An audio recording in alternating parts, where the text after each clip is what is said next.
It's just now freezing here. But I think the low, let me see. The low is going to be about 20, but it's just now 32. It's actually been not bad the last 2 days, but it's supposed to keep getting worse over tomorrow and Sunday, I guess.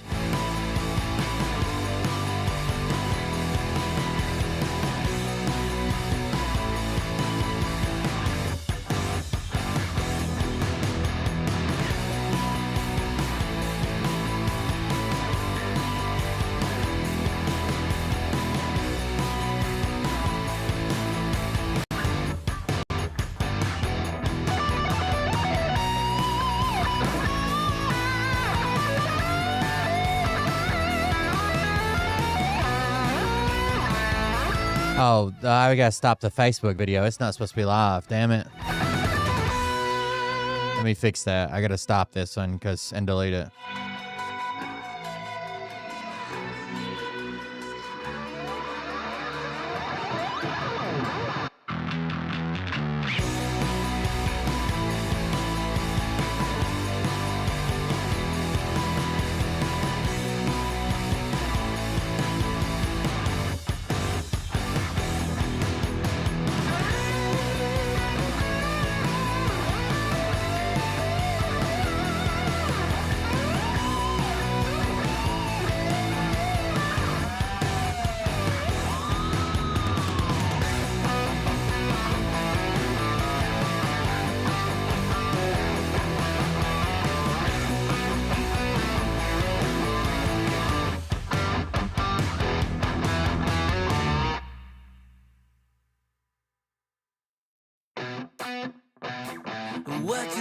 What you think about when you're born into a fire. Let them burn it out. Sell them to the richest buyer. They wanna let the world decay. They tell us lies and fade away, fade away. We feel betrayed. We were raised to lose the race. Wake at the back of the pack, kill it anyway. Listen up now, because we're never dropping out.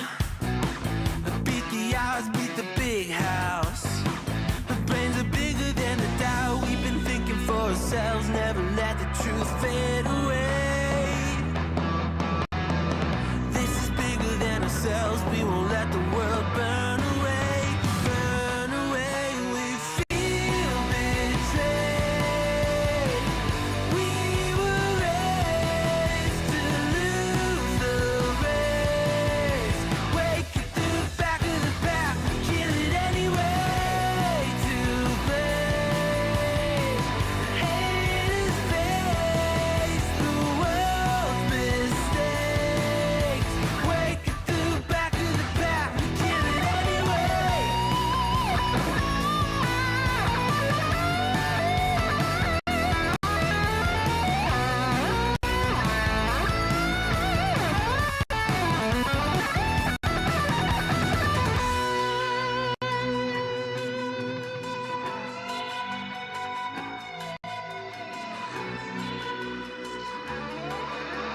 What's up, guys? What's happening?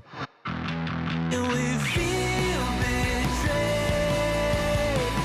We were raised 33 degrees in Washington State. That is cold for there for sure.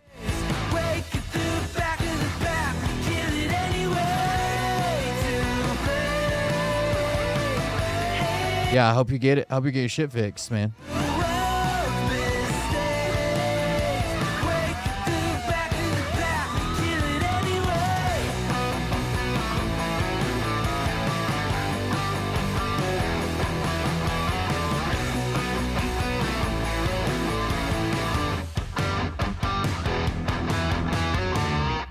Timer was a little early, huh? Not as satisfying. All right, let me, before we get started, I'll talk to you guys, but let me get Facebook up. So I just turned it on. That ought to start a new video. And give us a second to refresh it and get it going. I can't, the copyright issue. It's getting on my nerves, so. Let's see if that'll send a new video over. Jesus Christ. I hate how long Facebook takes. We do have the ice storm coming in. Okay, there it is. We still don't know. They're saying it looks more like ice than rain now, but I don't know. We still have no freaking idea.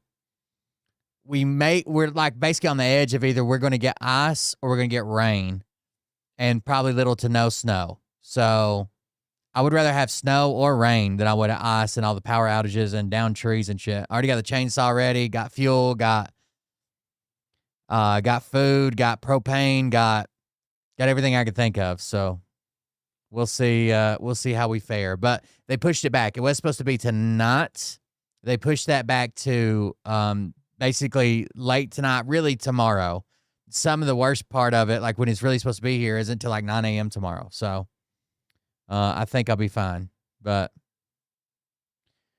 you never know. Let's play Linda Benda and get it started.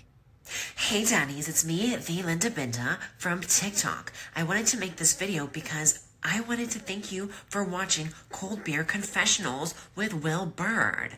I think that's just incredible. I've watched a few episodes and I'm just like very intrigued. But you know what I'm most intrigued in is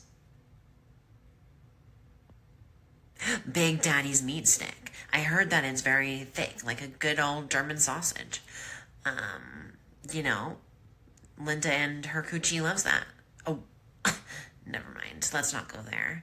Anyways, I hope you have a good show and enjoy it as you can. There's a lot of weird things that go on, especially when it comes from the realm of Linda Bindaland. So, enjoy the show. Thanks for watching. Peace out. Low Kinwinley. Thank you very much. Welcome. I'm Will Barr. This is Cold Beer Professional. Thank you for joining us. Thank you for being here. I appreciate it. Welcome. Getting ready for the ice storm. I don't know what the fuck it's gonna be. So your guess is as good as mine. We can look at some local. Let's go to Joe, actually. I don't know if you guys even give a fuck what my fucking local weather's like, but this could knock out the show for the next couple days. Oh, Joe Reedy, local weatherman extraordinaire. Would you look at this? Silver lining. Spring's only 55 days away. We still have some daylight left on the horizon. Sending our warm smile, y'all, as temps tank near record lows early next week, along with our... Yeah, we got some days it's going to be super fucking cold. Joe knows. 2:30 p.m. Friday. Strong wording just issued from from the National Weather Service, Morristown office. A potentially dangerous situation unfolding Saturday with ice later tomorrow afternoon and evening. When you need to know. And it says, main concern is the potential of significant ice accumulations producing dangerous, if not impassable, travel conditions. Down trees and power lines. I don't really need to go anywhere, but down trees and power lines are going to fuck me over. Power lines and power outages. Highest accumulations along the Cumberland Plateau, far northeastern Tennessee into southwest Virginia. And I'm considered northeastern Tennessee. And southwest North Carolina. Damn, that little chart don't look good. Where am I at here? I'm over here in the yellow with a red edge. Okay, that's not too bad. Red, if I was in the red, which I possibly may be, at least when my county's kind of cut in half. If I was in the red, that's a ½ inch. But this purple area is down here what is that, 2 inches? A 2+ inches in these light purple areas down here. So we'll see. Only one way to find out, I guess. Anyways, thank you guys for joining us. Thank you for being here. If you want to support the show, you can do that at Buy Me a Coffee or buymeacoffee.com/coldbeer. Or all the links are at Just Quick Tools. Just Quick Tools, the new hosting website. Just for the links. You don't put your information on there anywhere. You just click to go to one of these links. Leave a message. We'll read it live on air. Shout out to Linda Benda. We haven't looked in Linda Benda lore in a long time. Pretty funny crash out video I found earlier today. Check this out. This is Destiny. The guy on the top right is Drew. I'll have to change the sizing. Hold on. Is there nothing in between? I'll zoom in. Guy on the top right is Drew. Destiny, and they are on a show here. And Destiny's going to troll the fuck out of him. Just wait. All right, here we go. Drew and Destiny.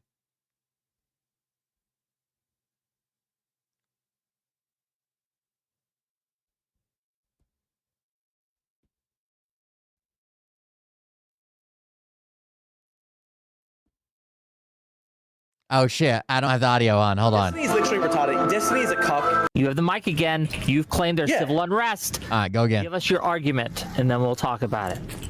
We all know that these kinds of anarchist groups don't have, formal charters. They don't have, they're not as organized. Oh, no.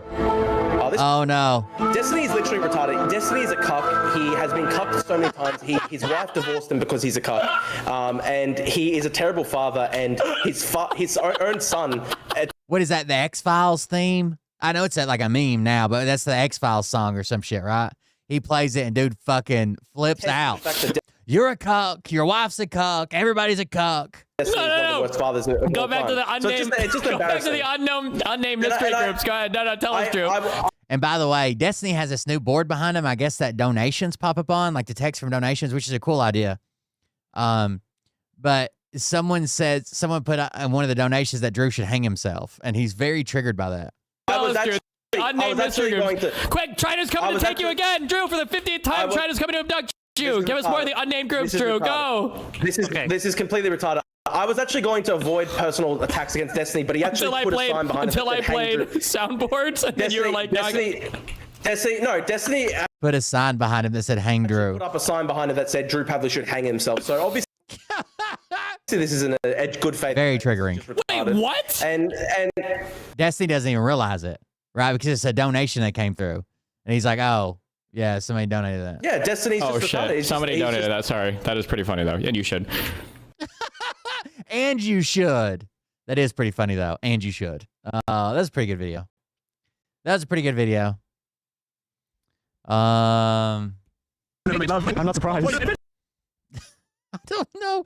I don't know how this guy got. I guess he. Is it common to walk around parks and come across people that are doing these like fucking LARPing? What's going on here? I've seen a bunch of these videos. Hey guys, what's actually going on here? We are playing Amp Guard. Right now we're doing a quest. Can I join in? Yeah, let's get you started. You can hit people on the legs. Shit. Come on guys, we got this. Is to I've never made love. I'm not surprised. Adventure. I was too. Yes! I'm British, so I'm a professional at invading. Get the chains! Get the chains! You've got him! I mean, like, besides movies, I've never seen this in my life. Sending back to the 1800s. Like in real life, I've never seen it. Oh, no, is that me? All right, so he got shot with an arrow by one of the guys in the back. You can walk. Oh, we can retreat to heal. Yeah, come on, buddy. Oh my god. Get the midget. Let's get him. We know he's back with his arrow. Hey. They literally just told him, like, you can hit any the chest, the arms, and the legs, and you have to pretend like your leg is or arm or whatever's fucked up, or your chest. You can walk back to like respawn or like heal or whatever, and he immediately comes out and stabs this guy in the fucking eye.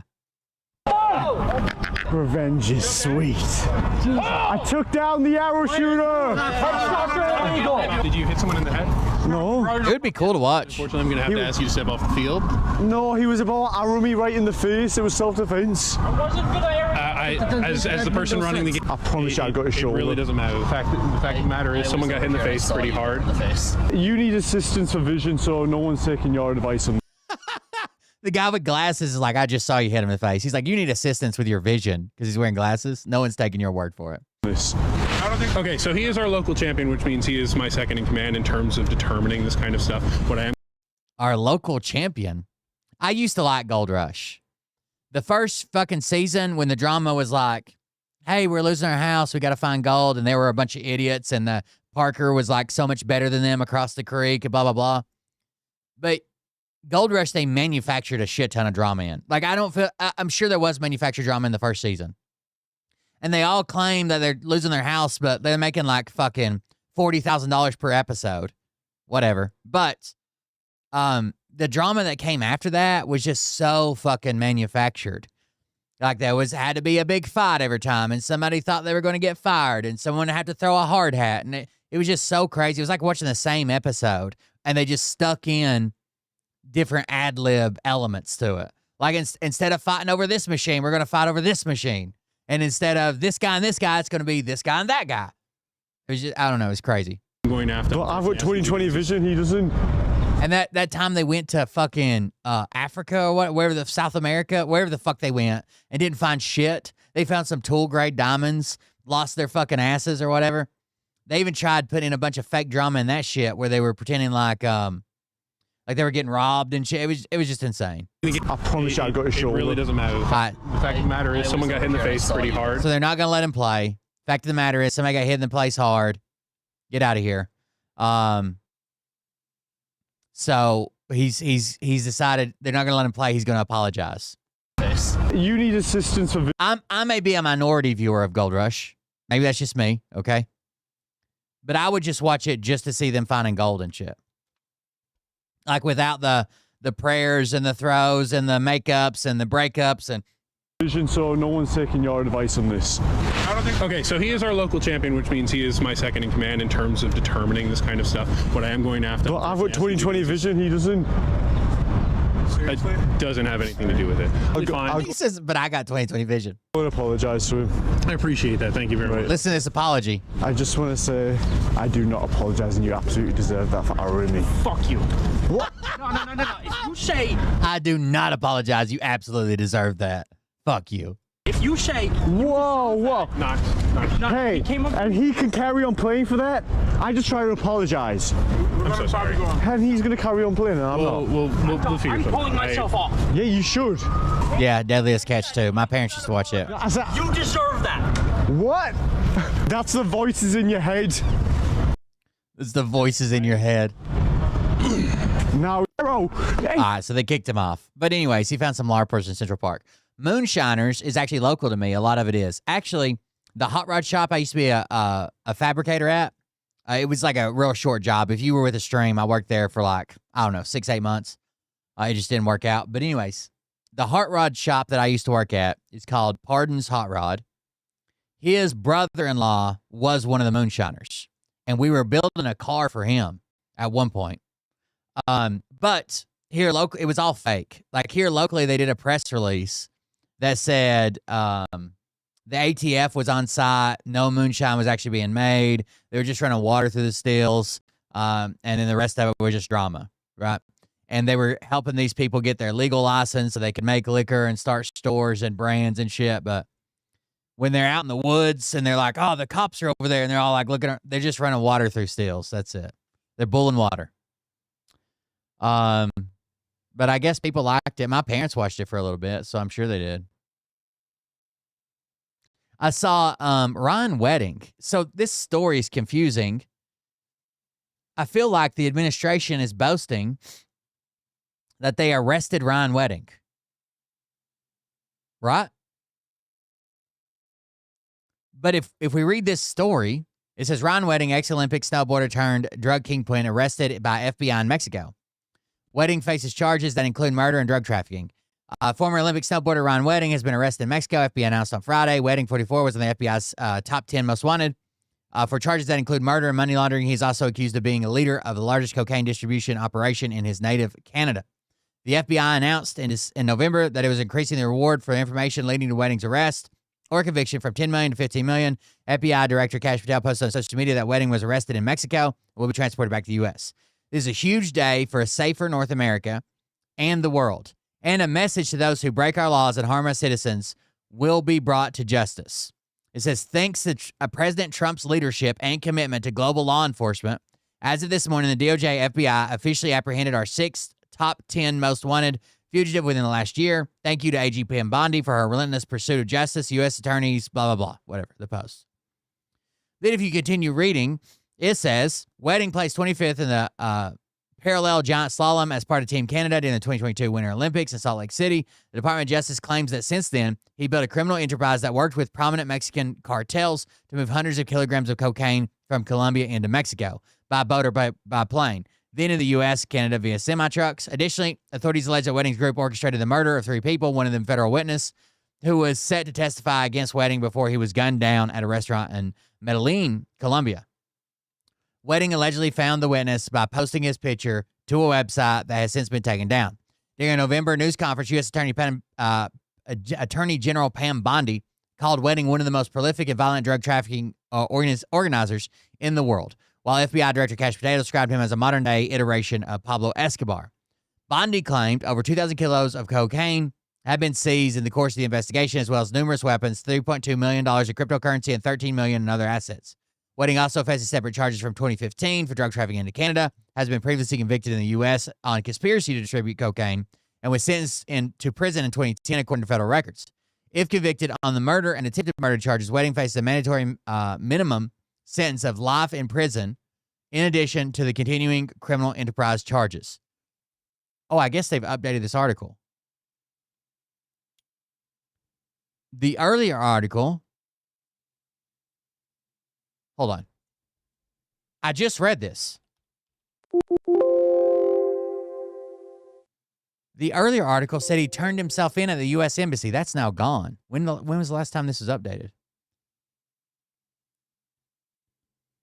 This same article, because Austin sent it to me and I sent back, that article says that he turned himself in at an embassy. Why? Anyways, the original article said he turned himself in at a U.S. Embassy in Mexico. Why? What does he have to gain by turning himself in? Like, even if they're breathing down your neck, worst case scenario, you get arrested. Why turn yourself in at this point?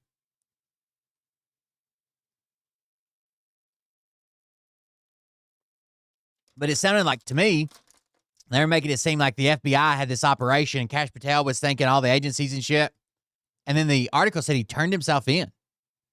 Very strange. I don't know. I guess what Austin said, I'm still waiting for more info because I guess it had just happened. But there you go. Ryan Wedding. Which reminds me, Ryan Upchurch.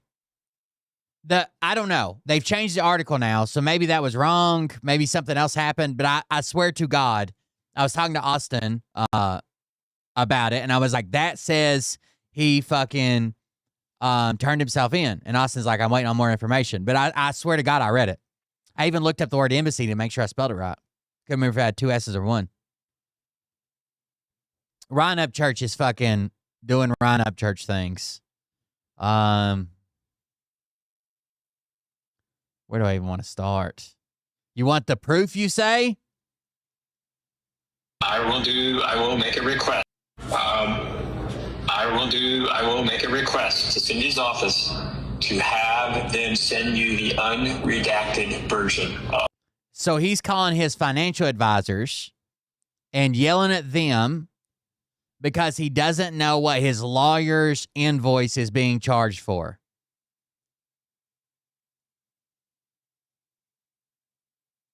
Ryan is yelling at his accountants because of charges from his lawyer. Of that invoice, okay? I understand that, Dwight. I understand that. But listen, you're not hearing me. Do you realize there is no... Oh, wait. Yeah, Legend did send something. It says, after intense negotiations with FBI.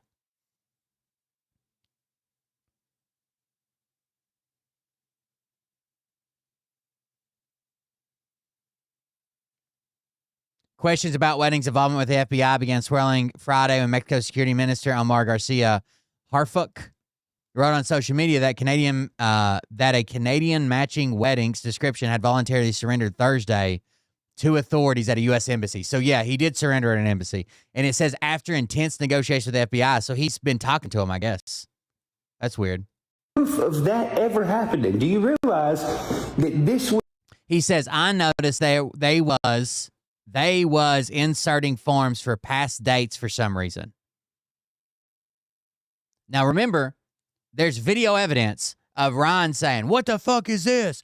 My lawyer just sent me this, and it has this guy's name on it. And if you go back 6 months before that, there's a video of him saying, hey, my lawyer, I want you to go after this guy. Here's his name. Do it. Stop him right now. And then claiming he never told his lawyer to do that. So... was inserted after the fact, so she's going back and back inserting faulty fucking forms. That ain't good. The guy does say here that he's going to have them send over Ryan an unredacted invoice. I think he picked the wrong word. I don't think Ryan's invoice is redacted. I think it's not explained. It's like line items, right? And he wants a full description, line by line invoice, which is fine. You can demand that of a company. Like, hey, I want a full description on everything you did. You just don't act like this about it. And because his lawyer also uses that accounting firm, financial firm, which is one of the most popular in Nashville. Of course, they both use it, but whatever. And his former manager used it before. He thinks they're all working together. Ryan, I'm going to get you a copy of do my best. They're just trying to pacify him. They're trying to quit, honestly.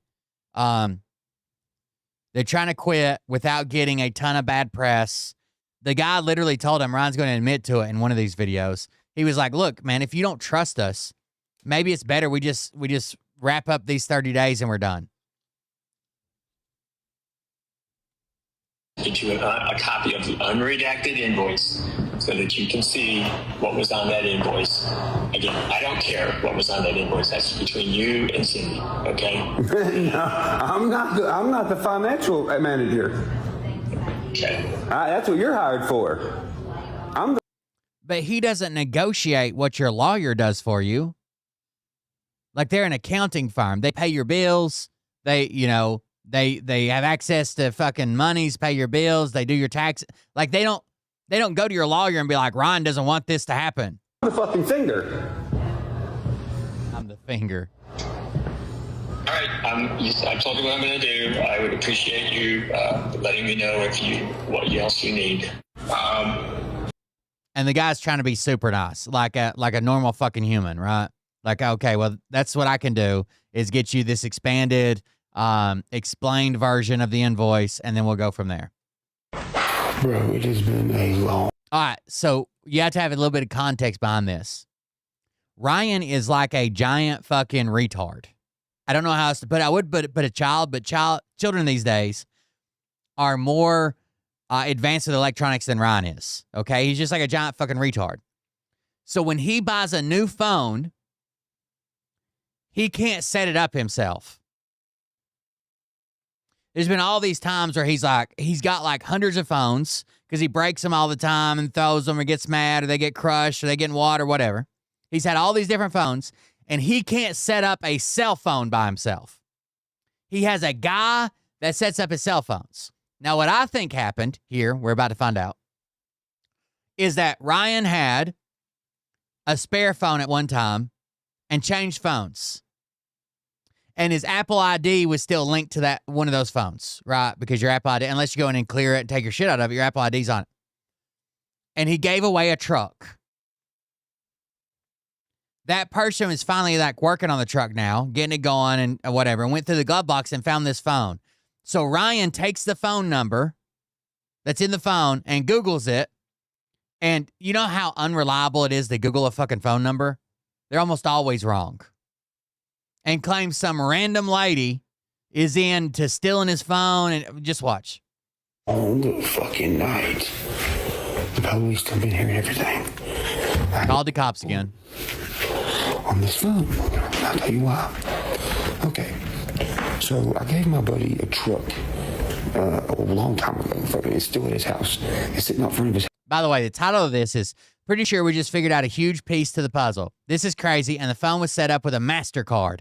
I do not have a MasterCard. Remember this. I do not have a MasterCard. Put it in the chat. Ryan Upchurch does not own a MasterCard. That's going to be important later. Ryan Upchurch does not own a MasterCard.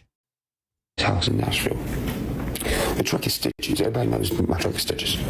So check this out. He hits me up. He's like, bro, are you missing a phone? I said, no, why? He said, there's a phone in the glove box of this truck and it looks brand new. Here's the phone. This is the person he tags and says, this person's so upset because I'm figuring out so much.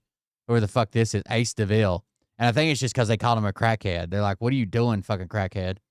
And he says, at Ace, whoever that is been out of shape because I'm finding out so much. This motherfucker barely been used, it looks like. Right? It opened with my shit and everything. My password. So it opens with his password. So at some point, Ryan was using this phone. He says, I remember it. So I'm like, what the fuck? So we look at the Apple ID on this motherfucker. The Apple ID on the phone is the same Apple ID on the phone I'm talking to you right now. So I'm like, what the fuck? So I'm almost positive this was just his phone at one point. I called Trevor because he sets up my phones. I said, did you? I called Trevor because Trevor sets up my phones.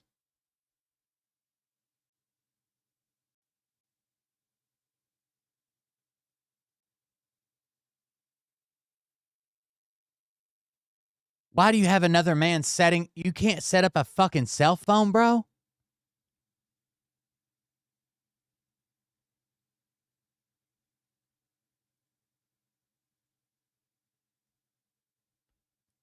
Like, what the? What do you mean?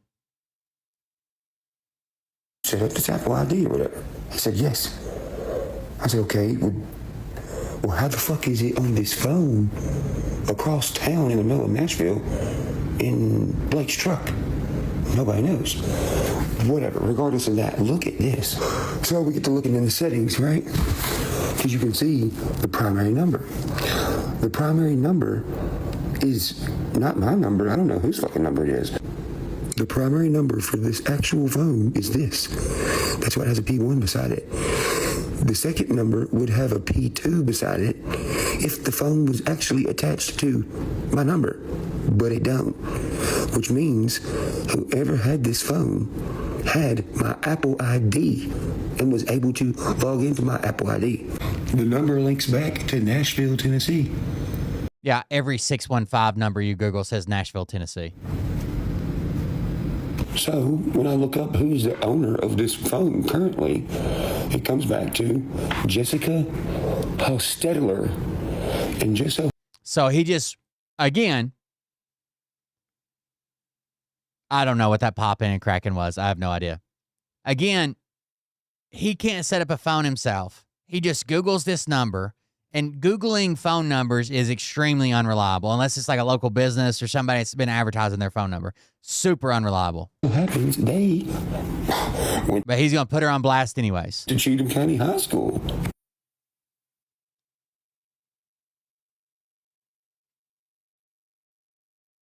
So somebody from that area that would have a Nashville area code phone number that would come back to Nashville at one time had this number. If you even typed it into Google right, who the fuck knows?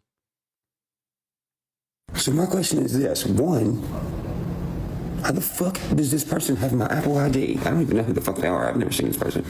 And two, how the fuck does this end up in a glove box of a truck? Your truck that you gave away. Town in Nashville.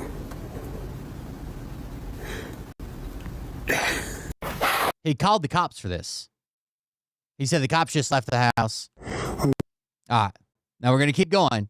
But what was very important to remember, what does Ryan not have? On top of what I've already told you, We all know there's an issue with the fucking financial people, right? Okay. Well, be loose, Brandon Loose. His former manager that he loved, would never leave, was always there for him, picked him over his own mom. Pushed Chad Shepard out of the group a while ago, right? They got into it over it because B. Loose just fucking kicked him out for some reason. Okay, B. Loose is cool with the financial people, right? Okay. You want to see what the financial people tried to do? First off, Chad's real name ain't Chad Shepard, right? Okay. These motherfuckers tried to send me and Chad new cards to the company Loosen Up Inc. to activate them. Yes, you heard right. And they put Chad's non-real name on this fucking card. Now, typically, this wouldn't work, right? Typically, you can't get a credit card in a fake name. What Ryan's not telling you is it's a business card, and you can basically put whatever the fuck you want, and they're not gonna have issues with it as authorized user, right underneath that. It's a business card, and then the name is just authorized user. Nobody has. Sounds like a mistake was made. Somebody forgot that this guy goes by everybody calls him Chad Shepard or whatever, but his real name is such and such. For these cards, especially not Chad. Look at this shit. Chad Shepard, Loosen Up Inc. So this is a business card for Loosen Up Inc., and that's just authorized user. These motherfuckers tried to send him a card with his non-legal name on it to activate it. Like, what in the fuck? Talk about getting desperate. You gonna put a motherfucker's name on a card that they didn't ask for and send it in the mail. Like, he does have a dip in, I think. Hurry up, do it, hurry. How about no? Like, no. On top of what I've already told you. Okay, that's the next part. Now we're going to do the next one.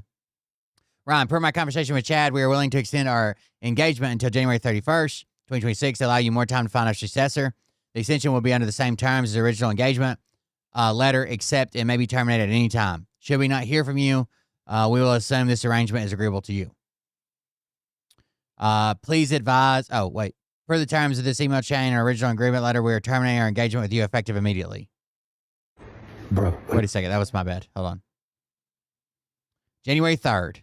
They say, Ryan, we're extending it, blah, blah, blah, until January 31st. This is this is the accountant.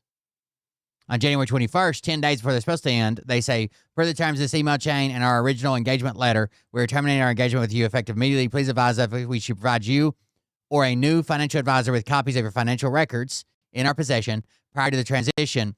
We will pay all invoices currently due. We will do our best to facilitate a smooth transition.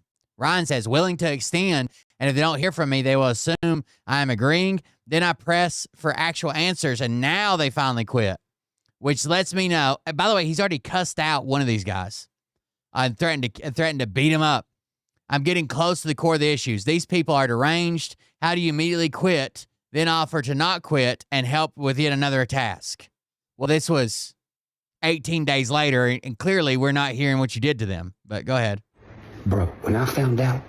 I don't want to see this one. Well, good morning, everybody. You having a good morning? We're having a great morning over here at the Upchurch family. Just ate breakfast. And now I'm about to rip assholes into a whole bunch of people today. Sonny Finley with the shitty-ass fucking company, CDM Shift. Wake.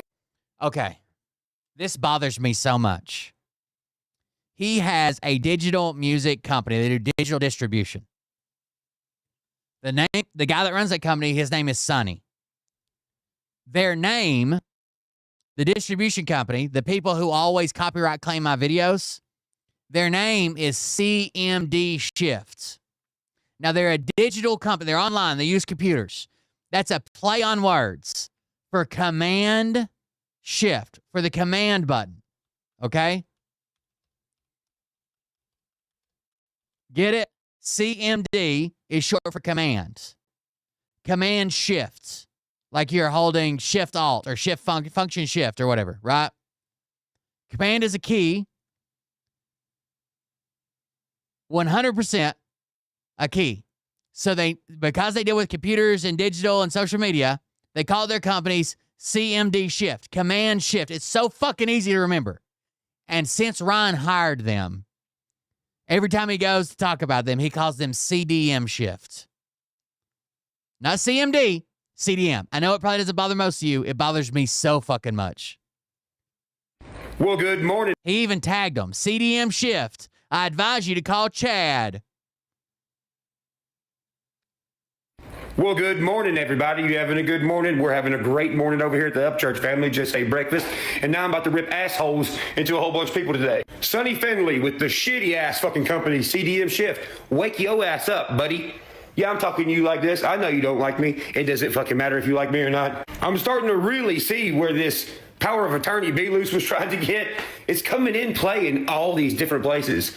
Like the royalties to my music. Why in the fuck do you have a dude who works for Sony that ain't attached to my music He just re-upped on his Adderall. Look at them pupils. at all whatsoever? Why is this guy gaining royalties from my music? Now, this is pretty wild right here. First of all, if you're not in the music industry or have been around the music industry, there might be tons of reasons that someone might have royalties on your music, right? They might have been a fucking cover art editor or something. And in their deal, they get a percentage of the sale. They probably got paid lower than what they would typically charge, and they get a percentage of sales, especially if you're a big artist, right?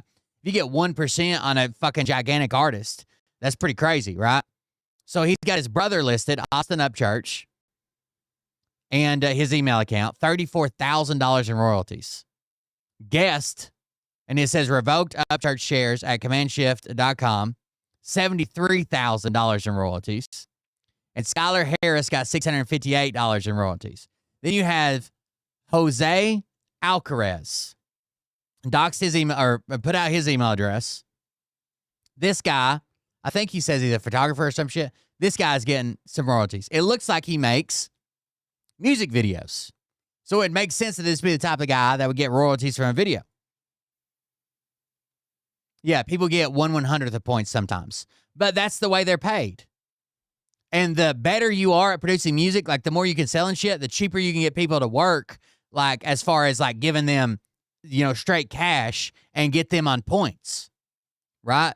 Because they know if you don't have the money to pay them for whatever reason, let's say you coming out of retirement or whatever, they know that you can fucking sell CDs. They'd rather have the points a lot of times. Okay, Sonny, listen, why is there a photographer that B-Loose hired twice? Well, they probably did 2 different projects for this album or this single or whatever it is, and they worked points in on the deal. You, by your own admission, you don't deal with none of that, right? You don't negotiate prices and this and set this up and set up the music video. You didn't do none of that, right? Someone else did it, which is fine. You're the talent. They're the people that make everything else go round. But now you're trying to nickel and dime people that seem like they've been legitimately getting paid by you. Why in the fuck is this person making money off of my music? Do you see independent artists that are watching this? Do you see why? By the way, he says the guy works for Sony. I forgot to show that. Hold on. He says the guy works for Sony. It says high star photographer and filmmaker, Alif. Available for, or it just says available for travel booking at wildcard.ent. Then it just says Sony. We don't know if he works for Sony Records, Sony Film Production. We don't know if he used to work for Sony, if he's just a fan of Sony, if he's sponsored by Sony, if he uses Sony equipment. It just says Sony.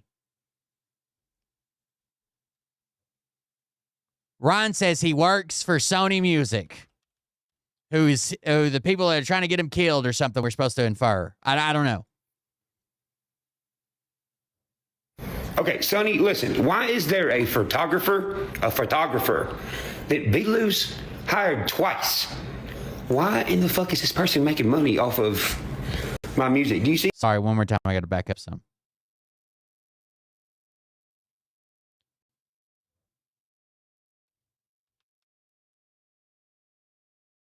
I wanted to find the guy's account name. Now we can go back into it.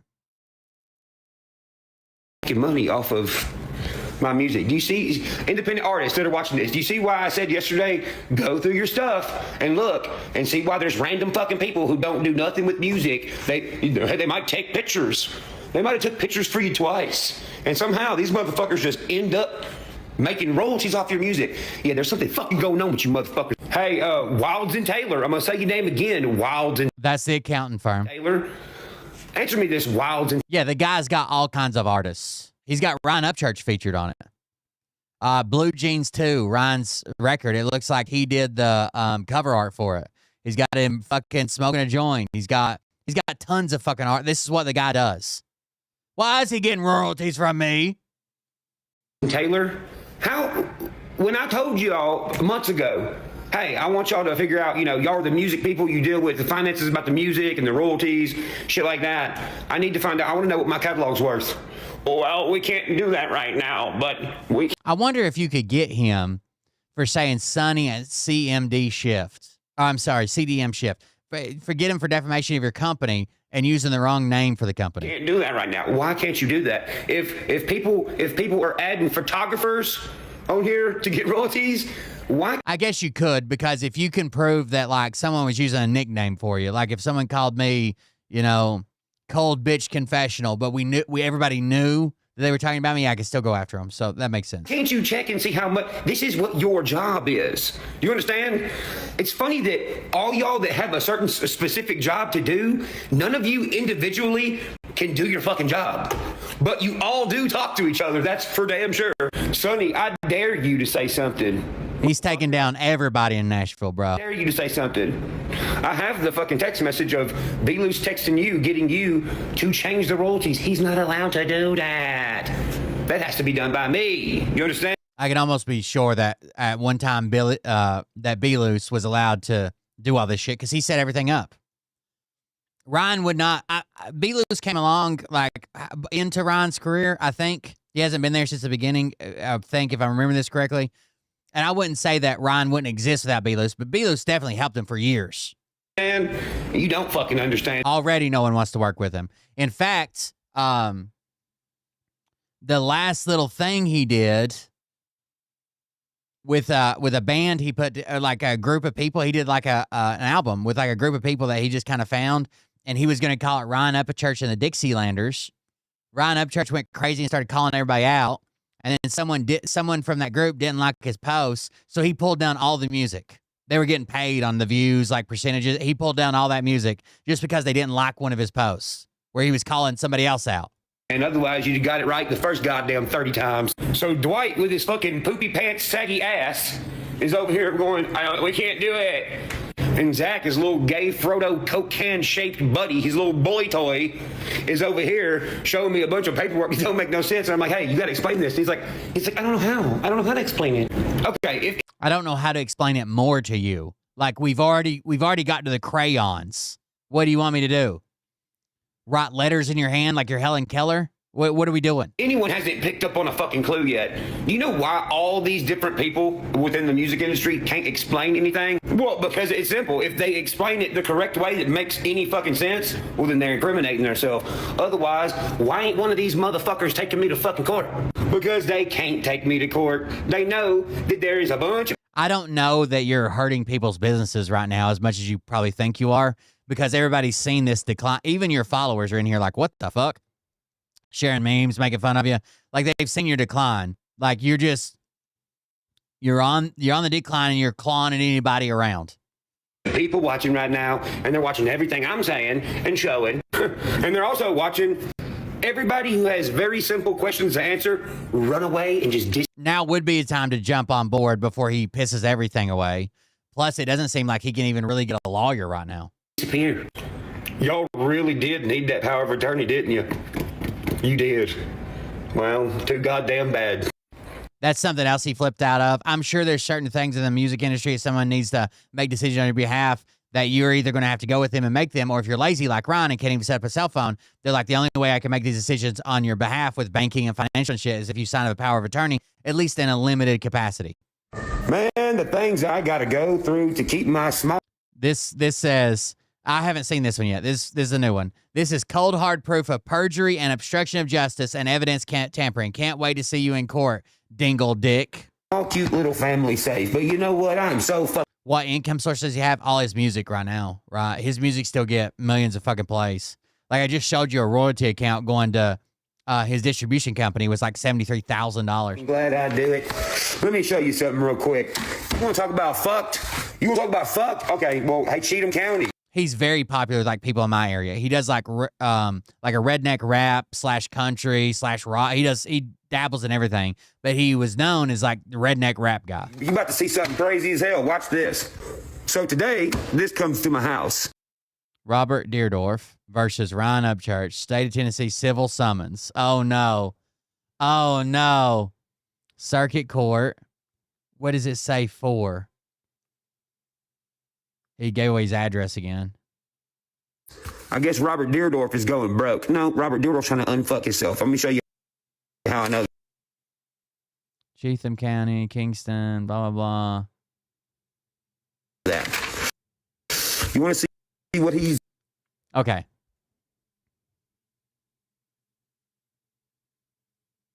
Venue is proper. Facts. Who maintains a substantial following on social media, YouTube, Facebook, Instagram. Going to try to sue me for? Oh, man, you're a fucking idiot. I hope he reads it. Calling him gave him drugs, drug addict. Oh, there's a bunch of stuff here. Damn it. Oh, right there. Accusing plaintiff of threatening to kill defendant. Accusing plaintiff of loosening lug nuts on defendant's truck. Stating that plaintiff conspired with musicians Jelly Roll and Bunny XO to harm defendant, claiming that plaintiff shot someone and arranged for another person to take the fall, stating that plaintiff's girlfriend gave him drugs, stating publicly that plaintiff is a drug addict, and publicly accusing plaintiff directly and indirectly of sex crimes against minors. Damn. Damn. Oh, man, you're a fucking idiot.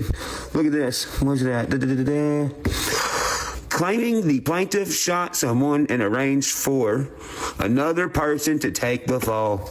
Is that right, Deerdorf? Because this ain't met a fucking courtroom or a jury, and like it ain't actually went anywhere yet, right? Okay.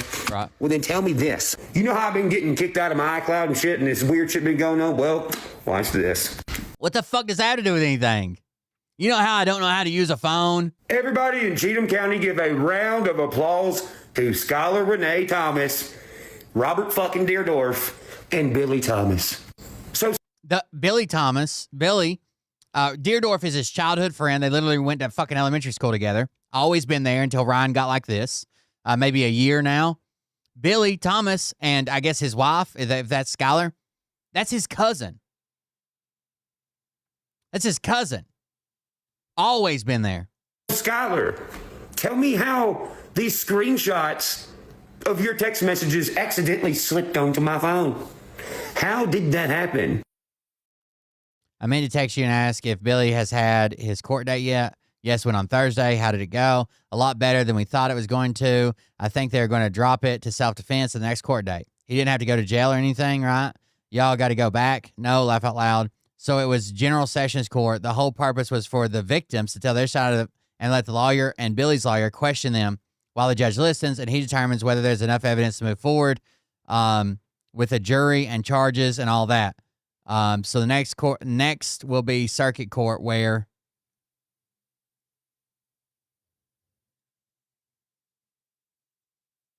the lawyer said that it's what's going to save him. Also, all 6 of these victims lied under oath. They all had different stories, and one of them didn't even... So Billy was accused of shooting somebody, and one of them didn't even know who Billy was when asked to identify the guy that shot at them. He pointed at Robert. Did they show the video in court like y'all got to see it too? No, his lawyer watched it, and they were going to let him watch it.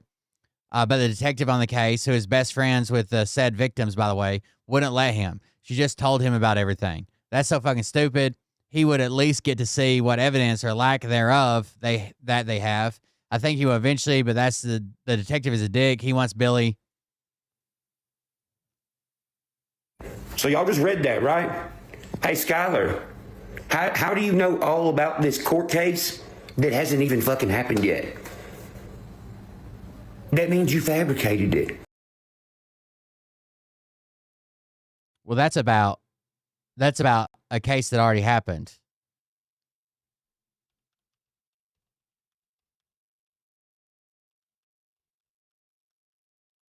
not the case that you just got hit with, bro.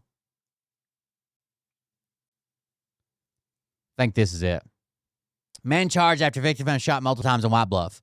On May 13th, just after midnight, deputies with the Dixon County Sheriff's Office responded to the 1100 block of Petty Road in reference to a shooting.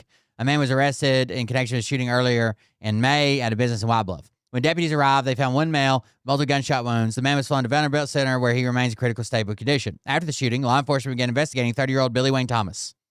Thomas was taken into custody without incident on May 20th. He was charged with attempted second-degree murder and 6 counts of aggravated assault. Thomas was booked on a bond of $255,000 and has a court appearance scheduled for June 18th. Now, that text message was from June 24th, I think. This is all from 2024, right? Like, that's the case they're talking about, not Deerdorf just suing you.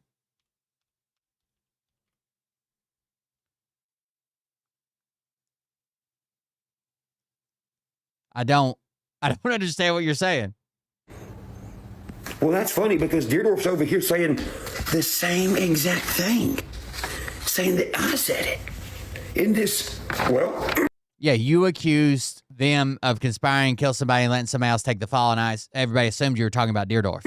Now this is a fake civil summons that was done by Robert Deerdorf, and you're the one fabricating it. A fake civil summons? That screenshot that accidentally ended up on here because y'all fucked up with what you were doing, trying to, well, looks like frame me. Are you going to say that's not your number? Do it. Framing me up. Who's the one that says frame up job? Frame up. Who do we watch that says that all the time? I can't even think. Frame up. It tries to tie it all together. I can't even remember. It doesn't matter. You know why? Because it is your fucking number. He Googled another phone number. Well, this is off my fucking plate now. That's wonderful. Hey, Robert, you're going to have a really fucking hard time in Cheatham County Court with this, especially with, yeah, you're fucked. And it's Ryan that says it, isn't it? Frame up. By the way, I got my bank shit figured out, and I have someone investigating the fraud that they have identified. Have a great day, motherfuckers. By the way, someone investigating the fraud was after he made this video, okay? This video was what got people investigating the fraud. You ready? Then we're moving on.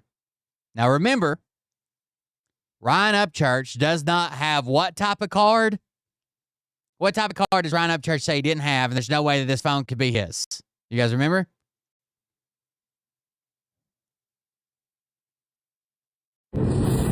All right, Nashville, you ready for this one? You want a real jaw dropper? Here we go. Okay. As you all know, my manager, Belus, who dipped out and ran away for some fucking reason. I think we're starting to get to the point on why he did that. So he hired these people in Nashville. They're supposed to be like financial advisors, right? That's the first thing. When you get fame, the first thing you should have is somebody taking care of your money, make sure people aren't coming after you, make sure your bills are paid, taken care of. Same thing you win the lottery.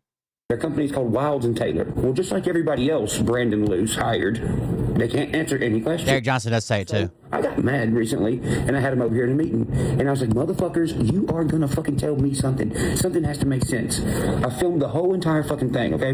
That's that clip I posted where I'm yelling at that fucking dude here at this table. Long story short, I'm sitting here and asking him all these questions. He can't fucking answer any of them. He's getting pressed. He starts getting nervous. And this all started because Brandon Luce and these people set up a merch website for my merch, right? Okay, Brandon was the manager. The reason I think that he can't grasp this is basically his manager left when he started acting like this.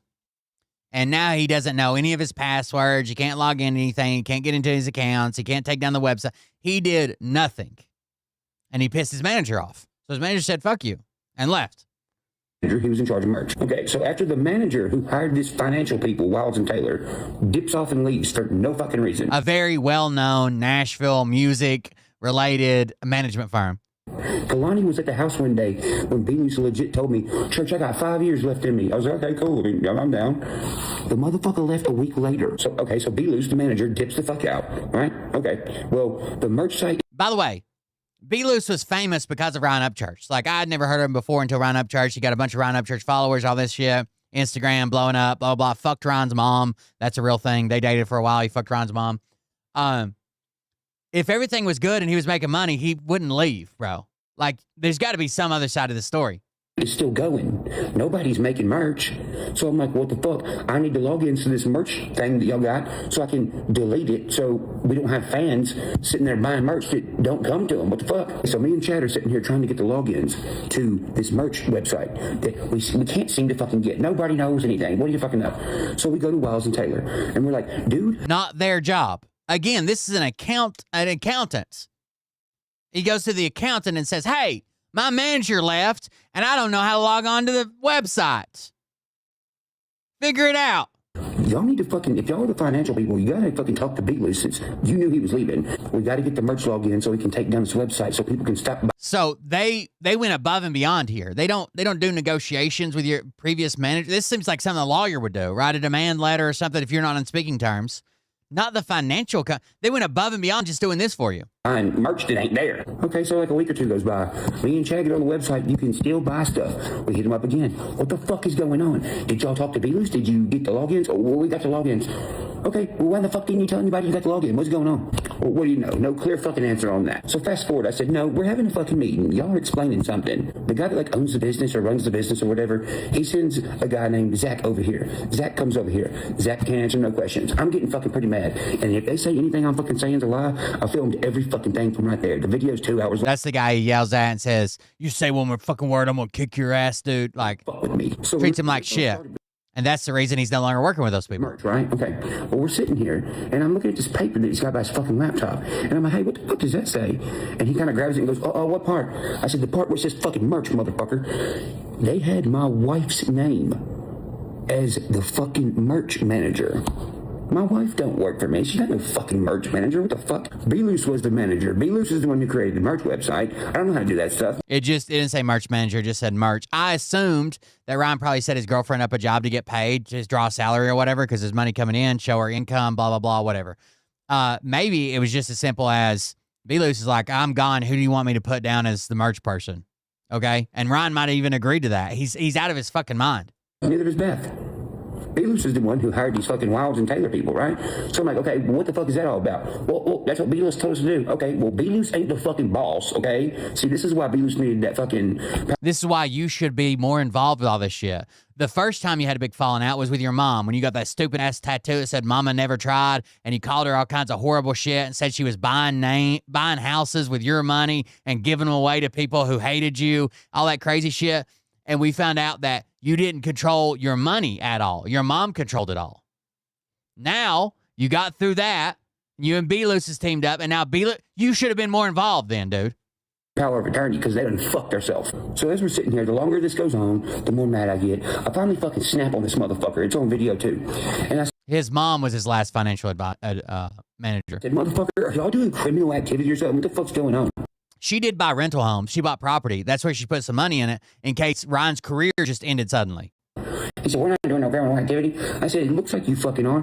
I said, what, did Dwight send you over here to be the fuckboy? I said, let me tell you something. If y'all are doing something illegal, let me tell you something. That dude is going to fucking send you to fucking prison. That's why you're the motherfucker over here, and he's not. Where the fuck is he at? He's supposed to be here. Well, he's busy today. Of course he fucking is.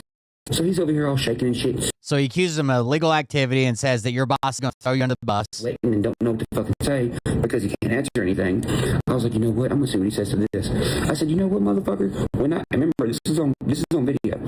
I said, you know what, motherfucker? When I go get a fucking lawyer to investigate and audit this shit, and it's time for somebody to go to jail, I said, you're going to go to jail. You think fucking Dwight is going to cover for you? You know what he said? He goes, of course Dwight would cover for me. I said, oh, really? Well, what's he got to cover for you for?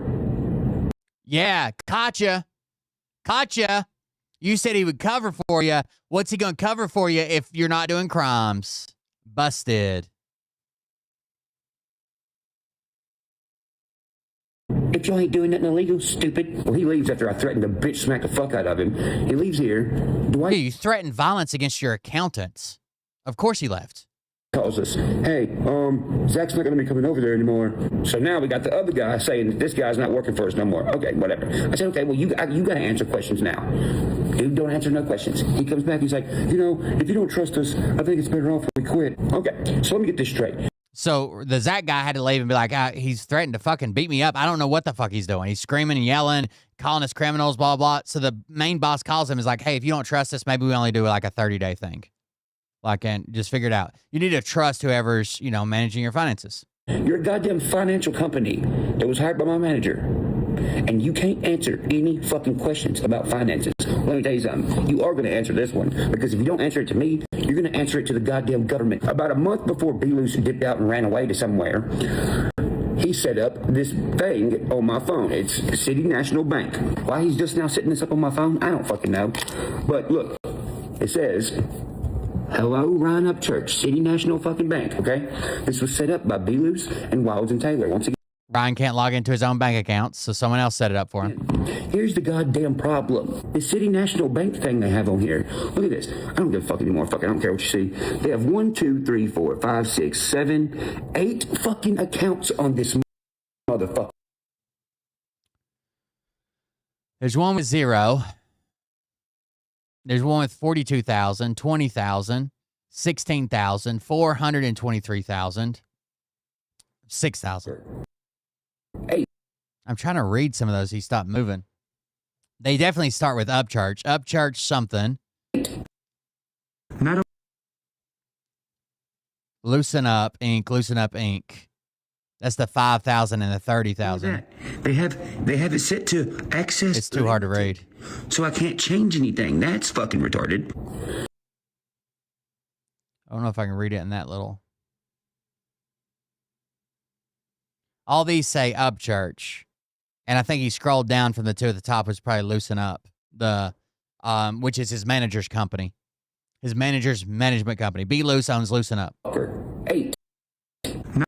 Not only that, they have it set to access limited, so I can't change. Access limited could mean like anything, right? Like you can't drain the accounts, or maybe you just can't access these two accounts. You can't make choice. It just depends. Change anything. That's fucking retarded.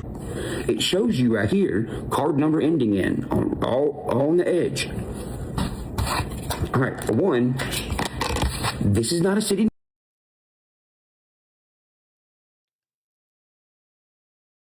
National Bank card.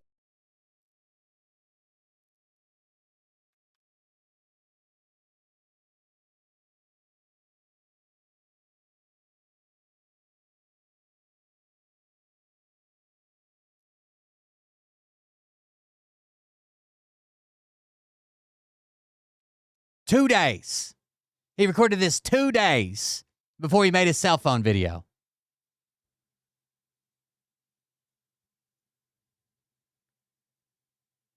Get the crazy eyes in there too. Fuck it.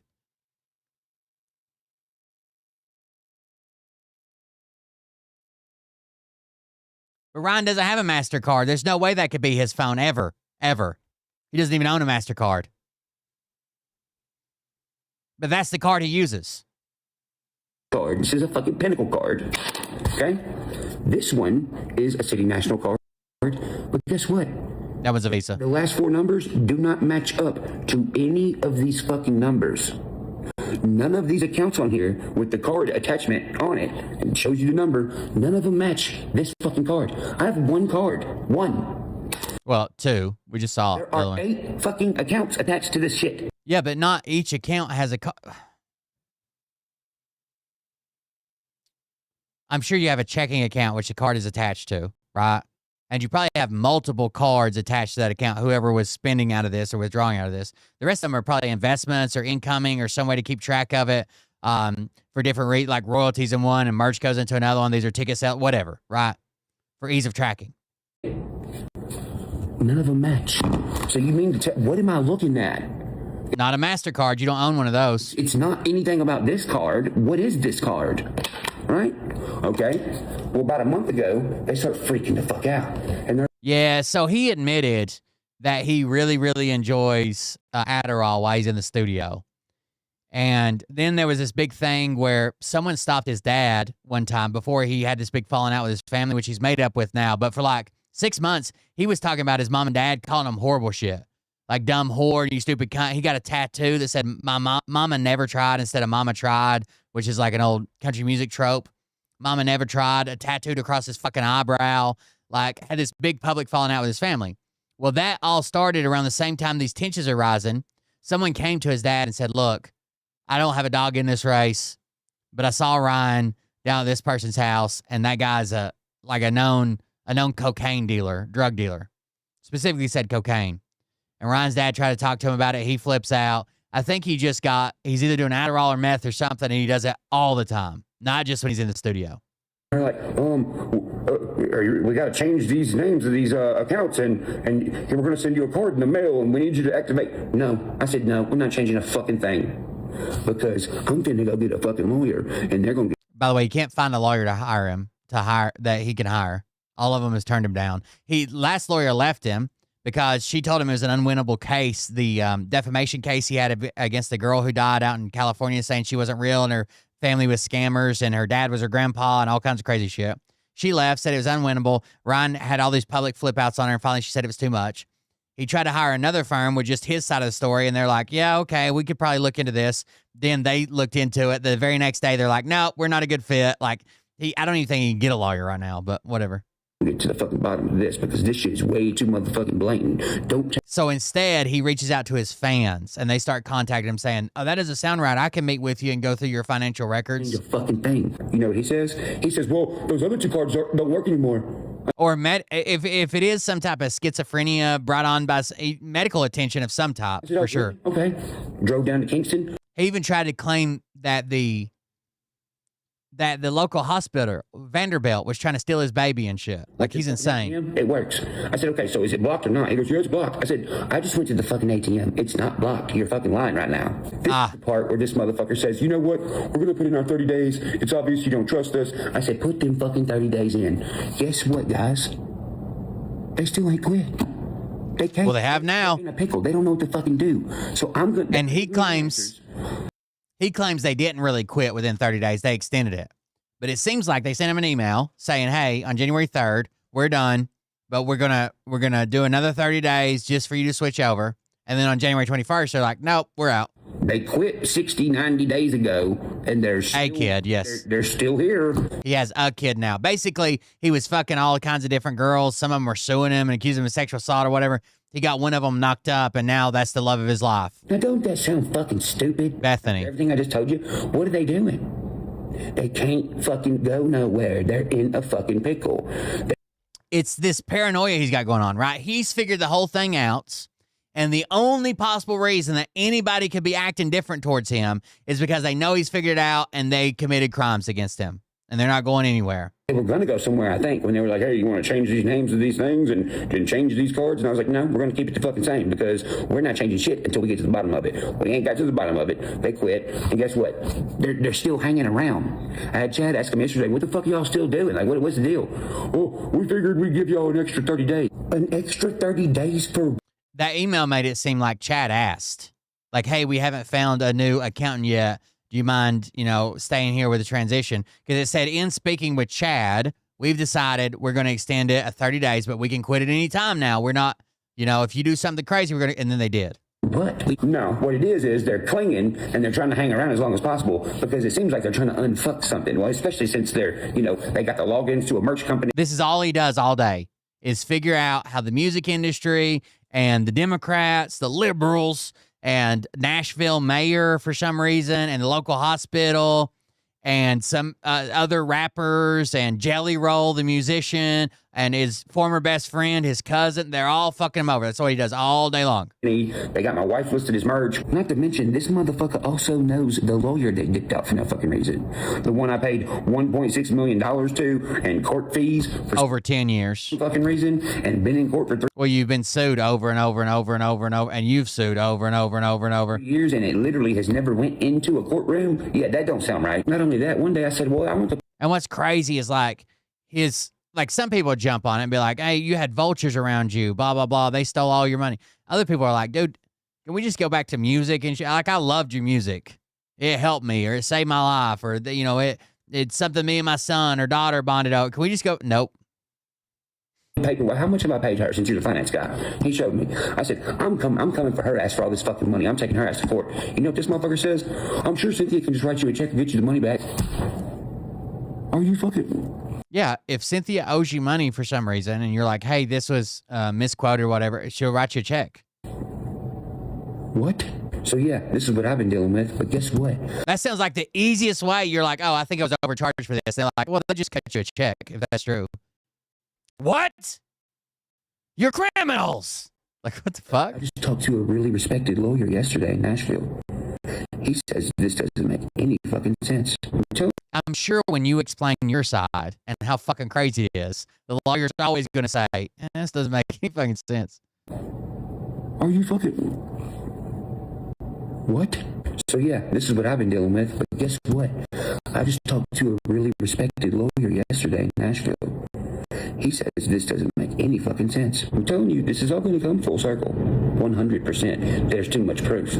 I have way too much proof. And I'm going to give it all to this lawyer. And this lawyer's going to probably look at this shit and be like, yeah, this is a fucking big fraud ring. That's what I'm thinking. I'm thinking it's going to be a big fraud ring. And I'm so fucking glad that I picked up on these red flags of everybody running away and saying Upchurch is crazy, man, he's on drugs. Well, it led me to find out all this shit, so. Oh, okay. We'll see.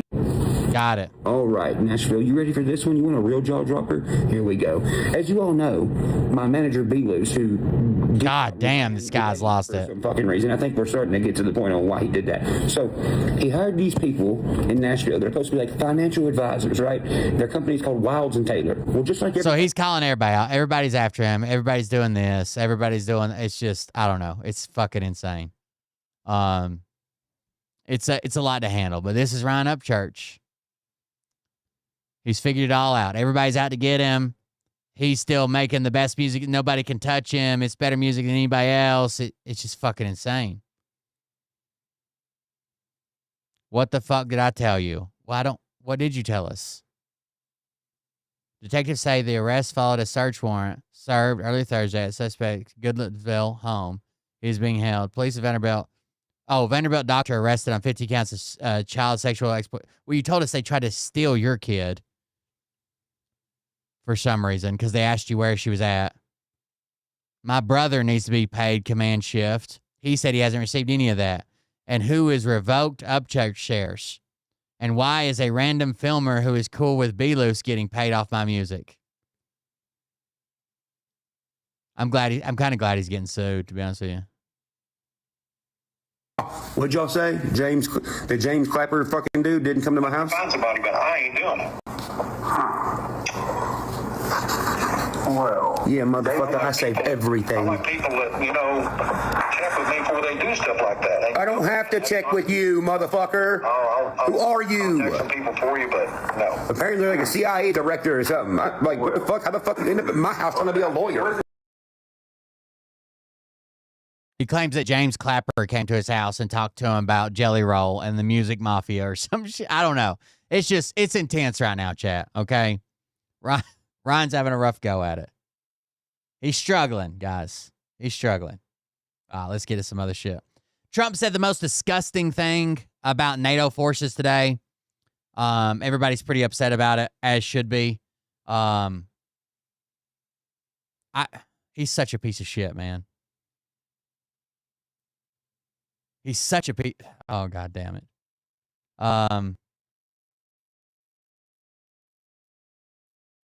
He basically said that our NATO allies, which I fucking fought with overseas, right? Some of the worst fucking shit that I've seen was with NATO allies. He basically said that, oh, well, yeah, they come and helped us with the war on terror, but they weren't on the front lines, right? They were a little ways back from the front lines. Just a slap in the face to all the soldiers they lost. Doing his thing. Is this the worst thing he's ever done? They'll say they sent some troops to Afghanistan or this or that. And they did. They stayed a little off the front lines. The commander-in-chief of our biggest ally. The guy who dodged service by claiming he had bone spurs and deferred for college is calling out our NATO allies as not being on the front lines. To empty ashtrays over our graves.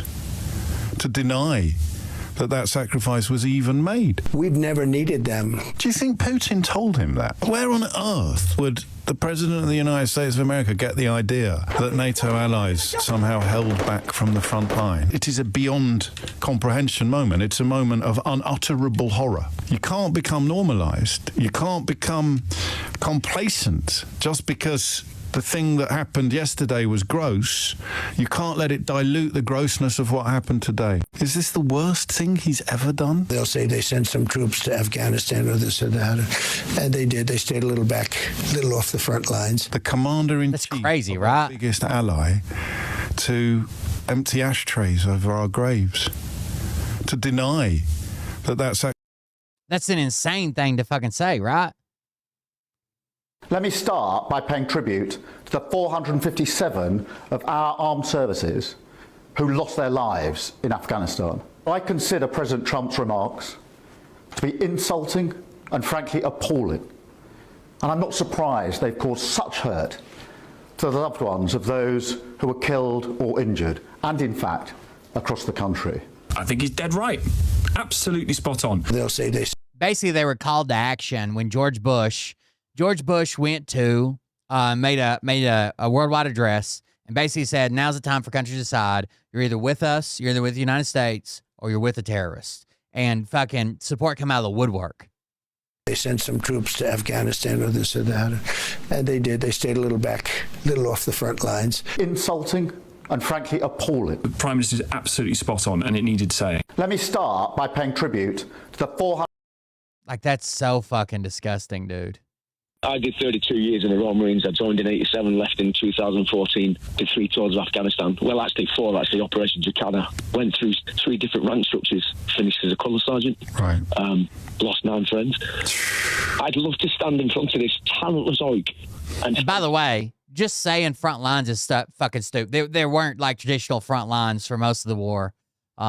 Most of the global war on terror wasn't really traditional front lines. You need to apologise to a nation. Operation Jacana was after was a follow-up for Anaconda. Let me tell you, Mr. Trump, we will be there for you, for your countrymen, but not for you, you coward. Because you could never walk in our shoes. But we walk amongst you every single day. People like you. He's not a leader. He could never be a leader. Because being a leader is a very lonely path. And when it's a very lonely path... And I know even some deep fucking MAGA fucking veterans are going to be like, what the fuck? Dude, I was there. I saw British soldiers killed or engaged in combat. We were all there in the shit together. Lonely path. And when it's a very lonely path, you don't come out with the words or phrases that he's come out with. I did 32 years in the Royal Marines. I joined in 87, left in 2014, did 3 tours of Afghanistan. Well, they are very upset. How dare he say we weren't on the front line? Look, it was a mistake. He's very unfiltered. But to the question, of course he can be trusted. I think the president wants a stronger NATO, and in many respects, alongside the Russia-Ukraine conflict, that I think inspired the Europeans to step it up. But he's been very critical. So was Barack Obama, for that matter. It's just that President Obama wasn't able to get any reaction and encourage the Europeans to step up defense spending, and the president's been successful with them. So you might not like the delivery, you might not like how he behaves or how he gets, how he makes the argument, but the argument is a good one. It's not a mistake. It's so much more than a mistake. It's an absolute insult. It's an insult to 457 families who lost someone in Afghanistan. How dare he say we weren't on the front line? Been there. Whenever the Americans have wanted us, we have always been there. How dare this man, who's never seen any action, who somehow or other, when there was a draft for everybody else in the United States, managed to avoid it, and yet now is commander-in-chief and knows nothing about how it is that America has been defended. How dare he say we weren't on the front line? How dare he? They are not very happy here. Can we start with President Trump's comments on our veterans? He has falsely claimed that NATO troops stayed off the front lines in Afghanistan. What's your response to those comments? Our armed forces are the definition of courage and patriotism and professionalism and dedication, and they make so much sacrifice for our country, sometimes make the ultimate sacrifice. So I profoundly disagree with President Trump's comments. I think let's not forget that when the only time that Article 5, the collective defense clause of the NATO treaty, has been invoked was after 9/11, so that we could come and stand shoulder to shoulder with our American allies. And 457 British troops lost their lives in military conflict in missions led by the United States. So those comments are wrong, and I think we've got to now just take a moment to pay tribute to the valor and honor and sacrifice and contribution of our armed forces. Can we start with President Trump's comments on... It seems like the world is fucking upset, to be honest with you. We've never needed them. We have never really asked. This is in Davos. They'll say they sent some troops to Afghanistan or this or that, and they did. They stayed a little back, a little off the front lines. But we've been very good to Europe and to many other countries. Not only is Trump's statement absolutely grotesque, it's just factually inaccurate. Our NATO allies proved their reliability when we invoked Article 5 in the aftermath of 9/11, and a third of allied troop deaths in Afghanistan came from non-U.S. NATO allies. So as Trump continues to alienate us from our allies and blow up NATO, let me just say this. Trump does not speak for me on this matter, and I'm sure millions of other Americans would agree with me, but I am eternally grateful to the men and women of our allies who fought and died alongside American troops in Afghanistan. And let's keep in mind, when it was his turn, Donald Trump dodged the Vietnam draft 5 times, citing bone spurs. So this statement is just ungracious, uncaring, and ignorant, but especially unbecoming from someone who has never even been close to the front lines himself. We've never needed them. We have never... While being a draft dodger. It's fucking insane, dude. I think those comments are disgraceful. They're also untrue. He also sat down for an interview with Fox News, and he talked about NATO, about Afghanistan, and gave his version, his view, of just how much effort European NATO members and indeed Canada put in Afghanistan. Have a listen. I've always said, will they be there if we haven't needed them? And that's really the ultimate test. And I'm not sure of that. I know that we would have been there or we would be there, but will they be there? And let's hope that that never happens. We've never needed them. We have never really asked anything of them. They'll say they sent some troops to Afghanistan or this or that. And they did. They stayed a little back, a little off the front lines. I think those comments are disgraceful. They're also untrue. Denmark lost the most soldiers per capita out with the United States. Yeah, it's just soldiers UK numbers in supporting America's war against terror. Now, we've told their stories through Time on Sky News. I've spoken to a number of families who lost their children fighting foreign wars that were instigated by the United States.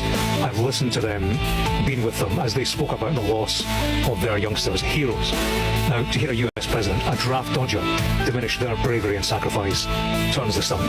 Their memory and the loved ones they left behind deserve far more.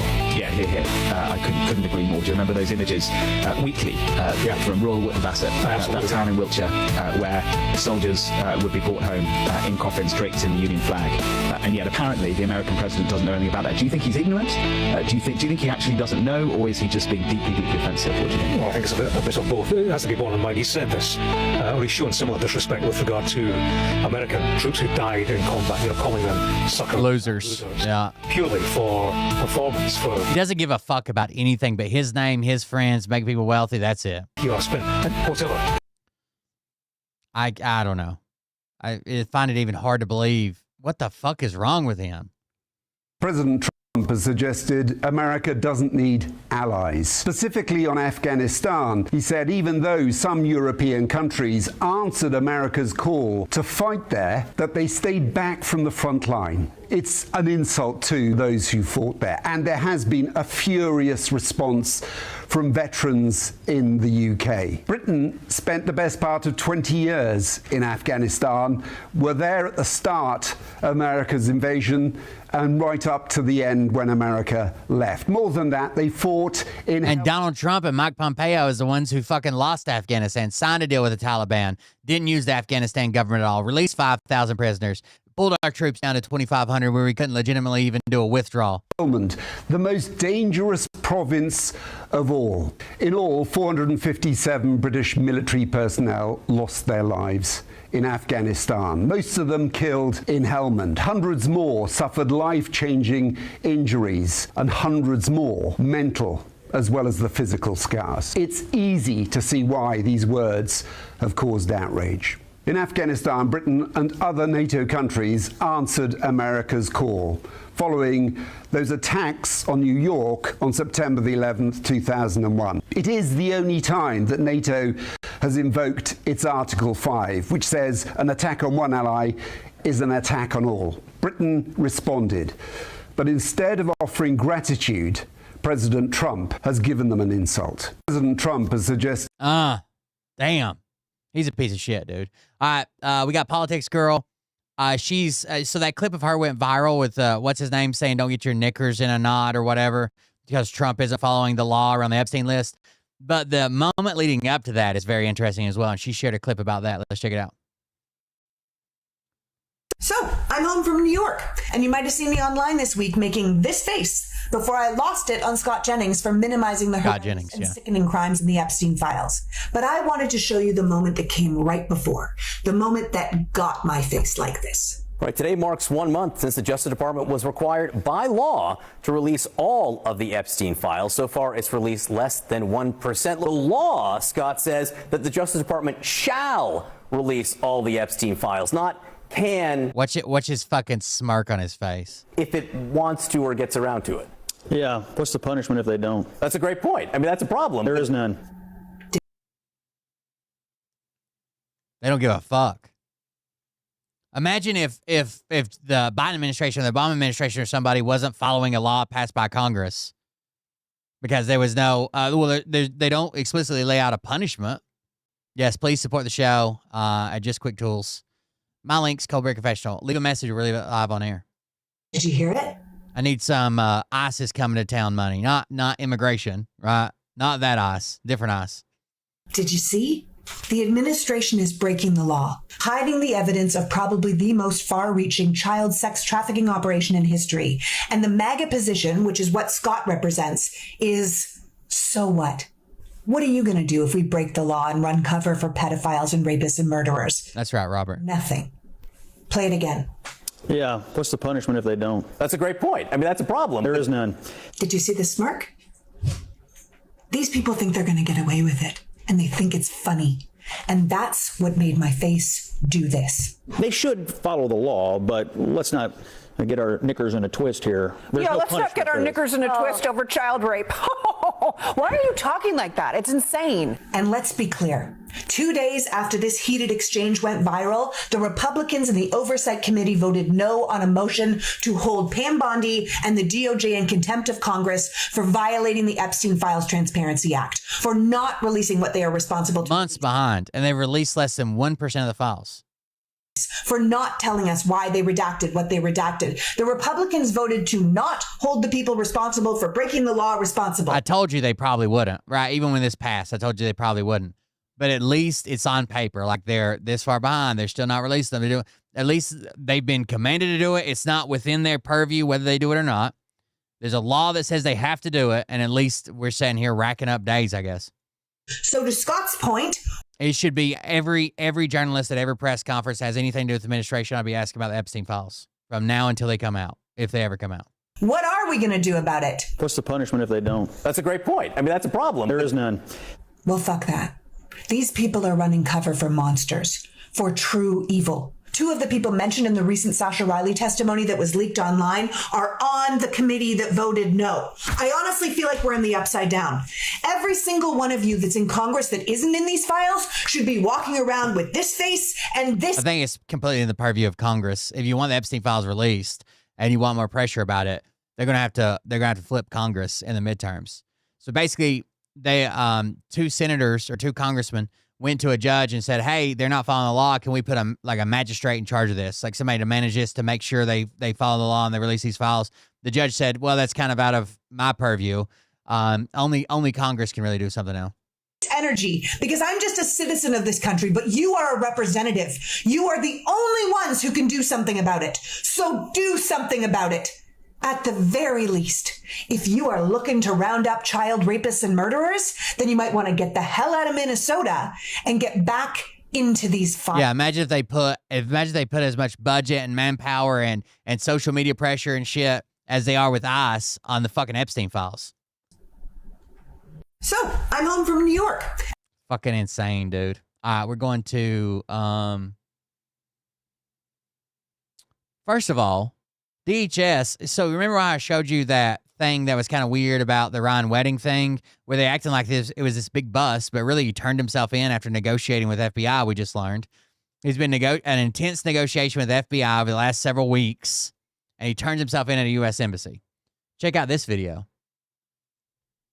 Remember, the big thing, J.D. Vance, everybody said it. Well, ICE wouldn't have to be in Minnesota if the governor would have the prisoners transferred to ICE custody, right? That's their big selling point. They're letting rapists and child molesters and this and that, they're letting them walk the street because they won't call ICE and turn it. Well, let's watch this video. Claims do not match Minnesota records, Minnesota court data, or basic jurisdictional realities. It is currently a left versus right issue. The U.S. law says release them. The two people that are subject to the ICE detainers are escorted out by... I don't care who's on the list. Put it out. ...officials and by... It's the Minnesota Department of Corrections, the head of the Department of Corrections. These are two men being transferred from the prison into ICE custody. ...realities. The two people that are subject to the ICE detainers are escorted out by ICE officials and by our DOC staff. They're secured and they are taken to wherever ICE takes them. And yet, a day later, they show up as being caught up in the Operation Metro Surge. Then, DHS lists them as being caught in this operation, as if they caught them on the fucking streets, as if Minnesota wouldn't arrest these people. They were in prison and transferred to ICE custody. Yang and Mr. Fornow ended up on DHS's January 13th. This is not a both sides fucking type stream. There's clearly a much more evil side that is doing a bunch of fucked up shit right now. Press release that they were, and I quote, criminal illegal aliens arrested yesterday during Operation Metro Surge. These people were transferred, their custody was transferred from the DOC directly to them. Even J.D. Vance saying this behind a podium. Well, and ICE agents have been instructed to say this, I think, because there's so many ICE agents that we're seeing clips of them saying, tell your governor to release the prisoners to us, and we wouldn't have to be here. J.D. Vance said it. Multiple people from the administration have said this. They are. Not picked up in the community as is. What's up, Q idiot? This is no longer a simple misunderstanding. At best, DHS... I saw someone tag Usha Vance about being pregnant, and you guys know that, what's her name? Carolyn Levitt's also pregnant. Someone responded, quote tweeted Usha Vance being pregnant and said, I don't care which one of the Ava Brauns is pregnant. Let's get the Epstein files. Fundamentally misunderstands Minnesota's correctional system. At a minimum, this reflects systemic data management inadequacies or incompetence as it relates to DHS tracking of detainers in custody. At worst, it is pure propaganda. Numbers released without evidence. It's 100% propaganda. To stoke fear rather than inform the public. DHS's claims... Sleeting, changing to snow. Records. Damn it, it's coming this way, bro. I fucking hate it, but it's definitely coming this way. What about ICE agents telling people that there's a database that they're putting together with your information and a facial scan for a videotape in ICE? You know, the police state we currently live in. It's not illegal to record. Exactly. Yeah. That's what we're doing. Yeah. Why are you taking my information down? Because we have a nice little database. Oh, good. And now you're considered a domestic terrorist. So we're videotaping you? ICE saying, oh, we're getting your picture and stuff because we have a database, and now you're considered a domestic terrorist. It's not illegal to record. Exactly. Yeah. That's what we're doing. Yeah. Why are you taking my information down? Because we have a nice little database. Oh, good. And now you're considered a domestic terrorist. So we're videotaping you? Are you crazy? What you got over here? It's not illegal to record. Exactly. Yeah. That's what we're doing. Yeah. Why are you taking my information down? Because we have a nice little database. Oh, good. And now you're considered... This not interfering, not doing anything. Courier News went review the footage. Literally just standing back and videotaping and when engaging with the agents, saying like, you guys should fucking leave. This is shitty. How do you sleep at night? Kind of been no hands-on, no getting in between, no nothing, right? Domestic terrorist. So For videotaping you? Yeah, over here. Are you crazy? What you got over here? It's not Fucking insane, dude. Just being at a protest, being a legal observer, all those things. In this video coming out of... By the way, I've heard this from this also. So multiple ICE agents are saying the prison thing. We wouldn't have to be, this has got to be a memo that went out, right? We wouldn't have to be here if your governor would do their job, right?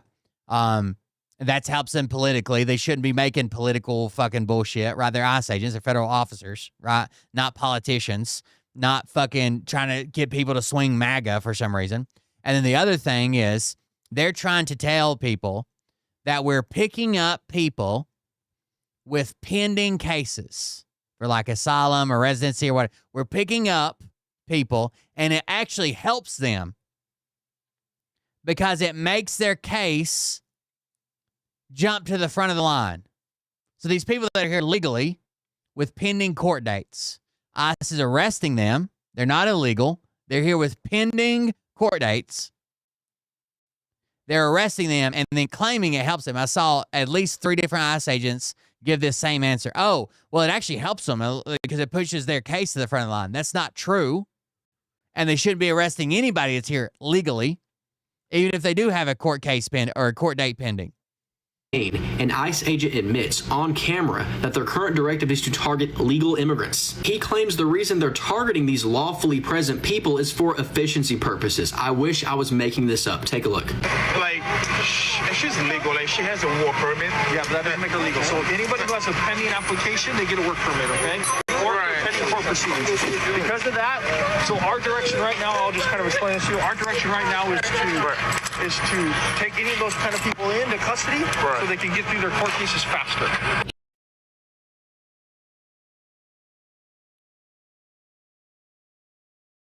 Here legally, did it the right way, waiting on a court date, have a work permit, paying taxes, paying Social Security.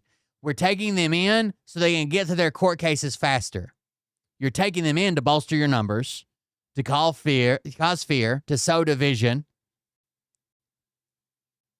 So they can get through their court cases faster. He just admitted their current directive is to not arrest criminals, but rather people who are in this country legally, with valid work permits, with pending immigration applications, who are actively following the legal process. But then he takes it a step farther and lies. He claims that ICE is doing this so people can get through their... Yeah, the auditing community ought to be auditing all this fucking shit.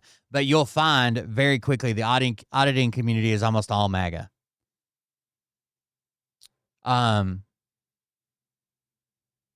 I'm seeing people now respond on Twitter when people call ICE the Gestapo. They're like, yeah, the Gestapo against the immigrants. That's what we need. Like, how fucking insane of a take is that? That's what I voted for. They tried to put, I'll see if I can find a video. Hold on.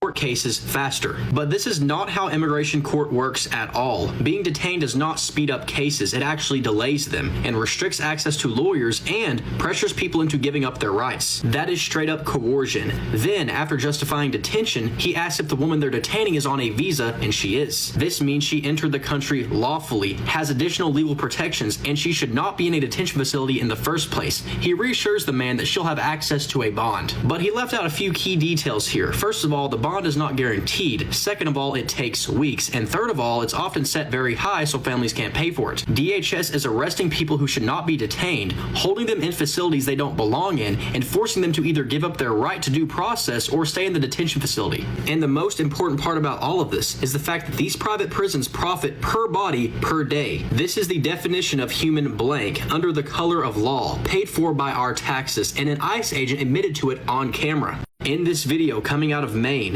an ICE agent admits... Sorry, I'll scroll or something. Watch if we get a... New video coming out of Maine... I'm looking for a video right now. ...detaining a corrections officer recruit, despite the fact he's trying to show them his ID, and he has absolutely no criminal record. Take a look at this. Oh, this guy right here works for the prison, Department of Corrections. I saw this video earlier. And I think the sheriff that he was going to work for is like, we did his background check. He's here legally. Everything's good. He has nothing on his background. No criminal history. No nothing.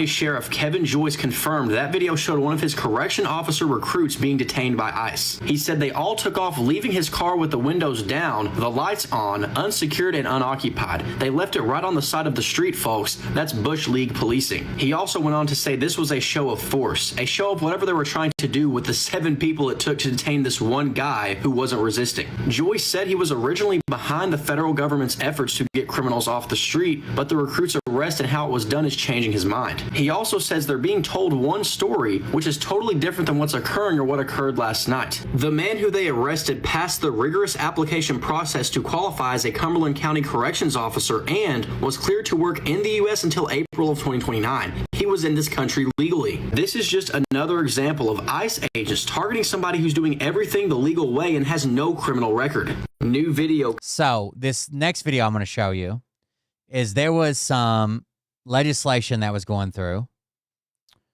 and it went through, you know how it goes through committee? It went through committee. And one of the amendments to the committee was that ICE should not be out arresting American citizens. Okay? Oh, let's see this first. Nick Sorter getting into a physical altercation with a female. She held up a plastic shield trying to prevent him from recording her friend, and then he knocked it out of her hand. This led to them getting into a physical altercation. After this took place, people surrounded the car he got into to flee the scene, trying to keep him there until the police could get there. But in response, the car actually drives through a crowd of people. Now, Nick Sorter and his buddy are trying to claim they're the victims of this situation. Take a look.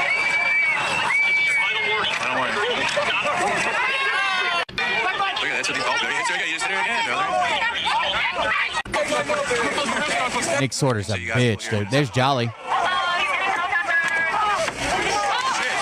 God damn. Now trying to claim these people who he attacked and was being aggressive towards were trying to take his life. You probably heard the glass shatter. Who he fucking attacked.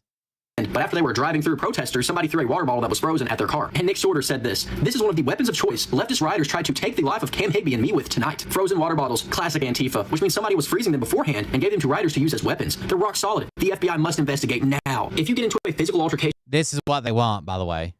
Right? They want that altercation. They want to be the person that goes viral. They want to be Nick Shirley. They want Trump to retweet them and Elon Musk. That's what they want.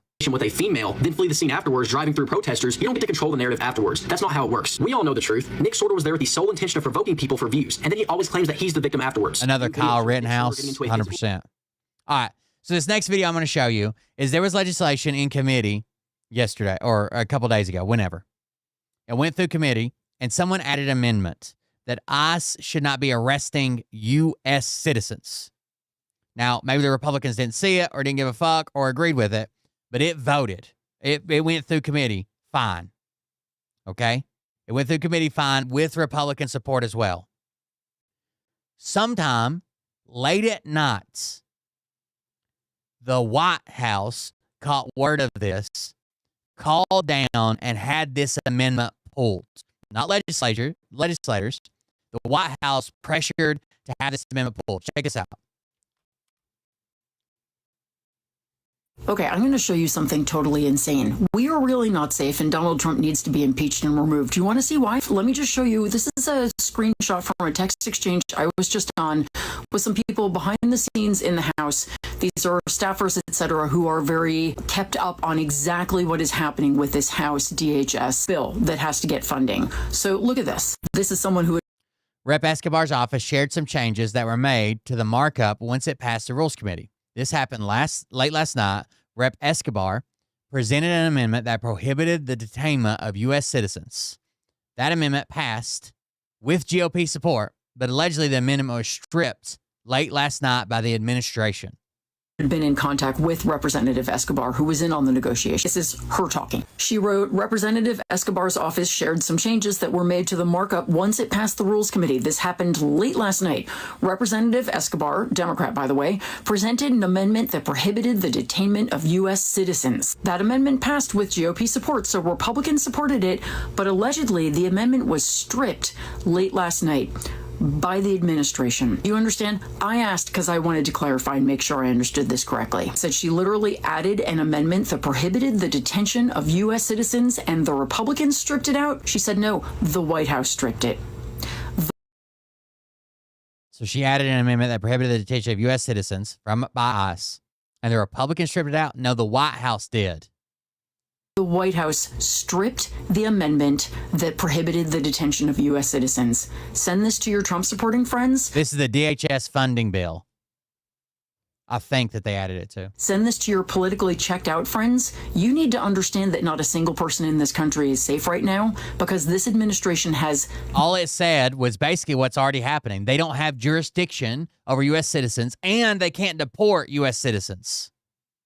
It passed with bipartisan support in committee, but it was later stripped from pressure from the White House. The White House is basically saying, no, you can't have that in your laws. No, Congress, we're in charge here.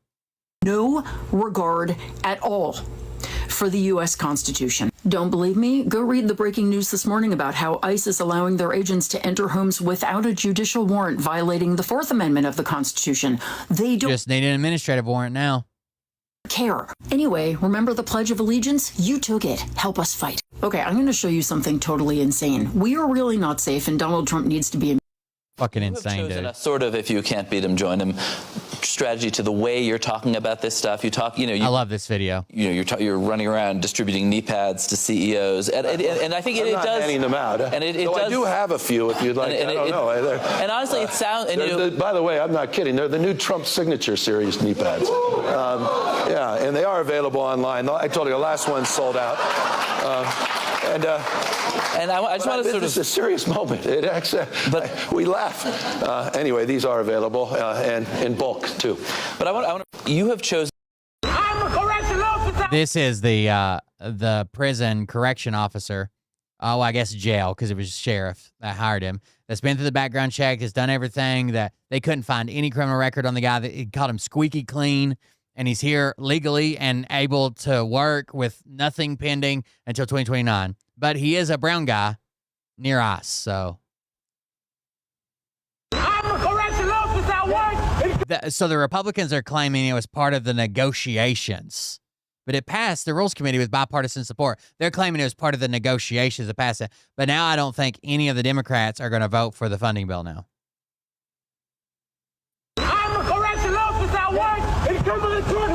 Video shows what appears to be federal agents detaining a corrections officer recruit in Portland, Maine. In the video, the man tells the agents he's coming from work and that he works for the government. The Cumberland County Sheriff confirmed the unidentified officer's detention during a press conference and says the recruit underwent a vigorous... I think if they're going to let ICE arrest, let's say, I can understand an argument like ICE has to be able to arrest U.S. citizens if they're impeding, right? But there needs to be like a strict stipulation, like timeline, like they have to be notified of what they're charged at or released to a different agency, like the local police or something, within like an hour. Something. There needs to be something there.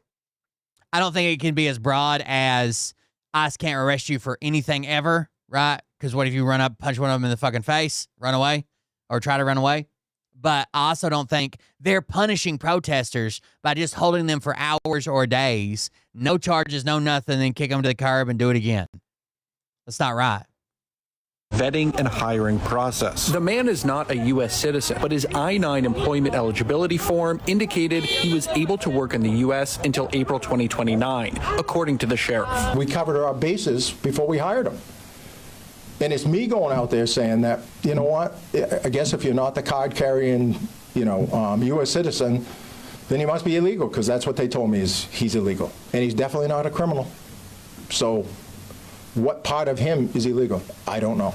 Every indication we found is that this was a squeaky clean individual that really hadn't done anything at all. CNN has reached out. God damn, I wish Air Force One would have just blown the fuck up when they had to turn around the other day. To DHS for comment, but has not yet received. Accidentally take out Air Force Two. A response.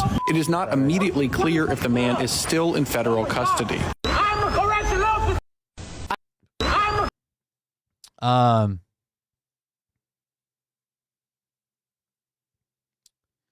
They got this guy. This guy did a $100 million jewelry heist. He's gone. Federal immigration authorities allowed a suspect in a $100 million jewelry heist to self-deport himself to South America. And they paid him money to leave. He did a $100 million jewelry heist, self-deported, and they paid him money to fucking leave.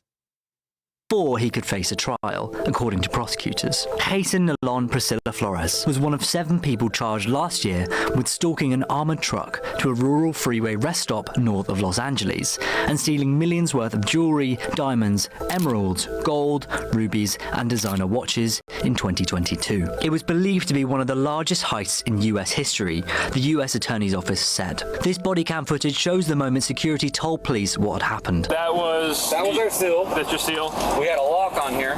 You had a lock on here, yeah. And it's gone. Flores was charged with conspiracy to commit theft from interstate and foreign shipment, as well as theft. Dude, a tractor trailer load full of jewelry is fucking a lot of money. From interstate and foreign shipment, and was facing up to 15 years in federal prison. According to court filings, he had pleaded not guilty to all. It does not look like an armored truck like they described it, but against him when ICE deported Flores in late December after he requested voluntary departure before he could face a trial. Despite Flores being a lawful permanent resident and released on bail, he had been taken into ICE custody in... Like, they can't even check that people are on fucking bail. They're just so quick to get people the fuck out of here. September, according to his defense attorneys. His attorneys have now called for the case against Flores to be dropped. ICE did not respond immediately to an email seeking comment. What the fuck are they going to say? Federal immigration authorities allowed this is the woman that was dragged from her car just going to the fucking doctor. I know I told you about it, but here's her interview. Basically, she was going to the doctor. She was trying to tell him, like, hey, I'm trying to go to the doctor. I'm disabled, right? And she's like pointing or whatever and talking to this ICE agent on one side of her vehicle. An ICE agent on the passenger side just comes up and busts her fucking window out. Someone who doesn't have the kind of auditory processing challenges I do would not know what to do with the sentence, move. I will break your effing window. And then back and forth between move, get out, trying to open my door, more threats of breaking a window, which I don't understand the functional purpose of. And they're all yelling different commands at her. It's not a warning, it's a threat of violence. Were you there to protest ICE? Had you ever protested ICE before in that arena? No. So when you went that day and you were detained, as you said, what was that like for you once you were? What happened after they took you? I experienced a very specific set of dehumanization practices during the 6 stages of detention and processing that I counted before I went unconscious and was taken out in an ambulance. You know, when I asked for disability accommodations, and I said, did anybody bring my cane with me from the car? I need that to walk, not stand, but walk, because my balance is bad. They said, there's no canes here. They stood me up in leg irons and said, walk, push my back. Walk, you can do it. Nobody said, maybe we should find something else. There was no medical screening. I was never once asked for my ID, even told I was under arrest, never charged. I think even someone who doesn't have the kind of auditory processing challenges I do would not know what to do with the sentence, move. I will break your effing window. And then back and forth. Fucking insane video. Like, they're all yelling different shit at her. I don't know what to say. I don't know what to fucking expect her to do. A little game. It's going to be called What the Media and the News Tries to Make Us Believe and What Actually Happened. So we're going to start with the video. I just want to see the video, bitch.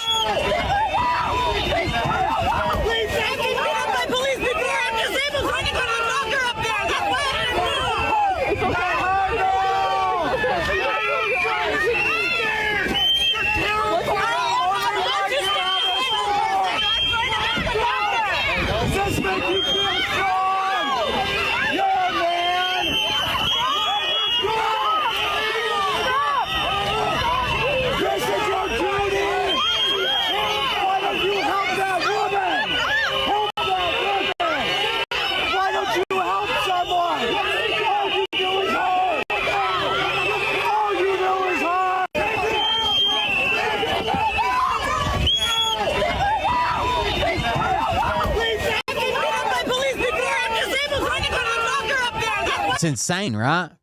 I have two developments around. One guy's telling her to move. She's trying to drive. She's trying to talk to this guy. Another guy comes up, starts screaming, and busts her fucking window out. On Minnesota that I want to talk about. Passenger window. You comment on both are coming in. Can we do the prosecutors first? So on the New York Times website, there's a story about 6 prosecutors quitting, okay, over a push to investigate the shooting victim Renee Good's widow. Joe Thompson, number 2 of the U.S. Attorney's Office, his resignation came after senior Justice Department officials pressed for a criminal investigation, okay, into the actions of the widow of Renee Nicole Good. The Times reporting that. And then we have new video today. This is 34th and Park in Minneapolis of a woman who tried to drive down the street where there had been a protest breaking out in front of a home that ICE was raiding. Said the woman's a fucking software engineer, by the way.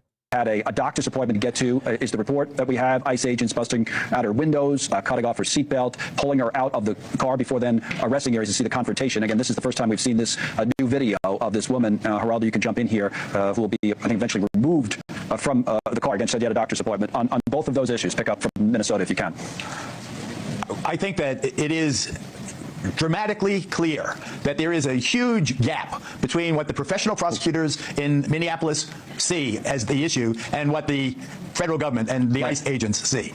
Is this going to be an investigation of domestic? She had a doctor's appointment. See, they bust the windows. Now they're going into the car. They've opened the door. That's terrible. It's terrible. What are they pulling around? Look at that. Let everybody see this. Is this an investigation of domestic terrorism, or is this a civil rights matter? All right, hold on. Let me grab this. Shit. Let me do that. So this is the video of her there. Hold on. And there's like, she can't go anywhere. She's just trying to me, she's just trying to drive through. I know the right's claiming, oh, that's not the right one. I know the right's claiming a bunch of other shit. To me, it seems like she's trying to drive, get the fuck through. We did look into this story. 6 days There's people in front of her car. There's other cars. Where Renee Good was killed. She's blocked by protesters. Rahman, a U.S. citizen, was trying to get. They're telling her to go. This one's doing this. And now watch the guy on the passenger side. Over here. To an appointment at a traumatic brain injury clinic. They're all yelling different shit at her. ICE officers who were blocking traffic after arresting 4 people. That guy comes out of nowhere and just breaks her fucking window. Viewed footage officers who were blocking traffic after arresting 4 people. He comes from the back. Hold on. He comes from the back of the car. It's not the one I pointed at. Brain injury. So he comes from back here. See, right beside Chat. See this guy? See where the black Chat is? And then see this guy? That's where he comes from behind the car. They're all yelling different shit at her. This guy comes from behind the car and busts her fucking passenger window out. Clinic when she came upon ICE officers who were blocking traffic after arresting 4 people.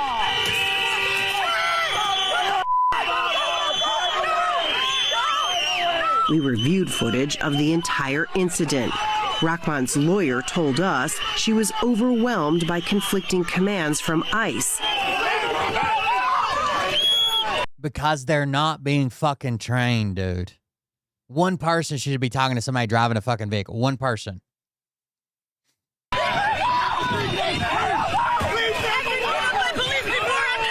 Imagine a fucking 18-year-old kid. Never been pulled over, never had like a fucking tent and all these people and all these cars and lights and sirens and whistles and shit.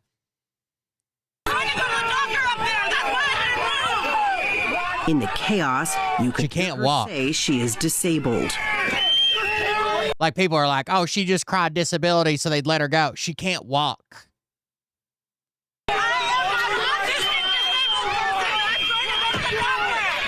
Chief O'Hara hadn't seen the video before we showed it to him. Oh my God.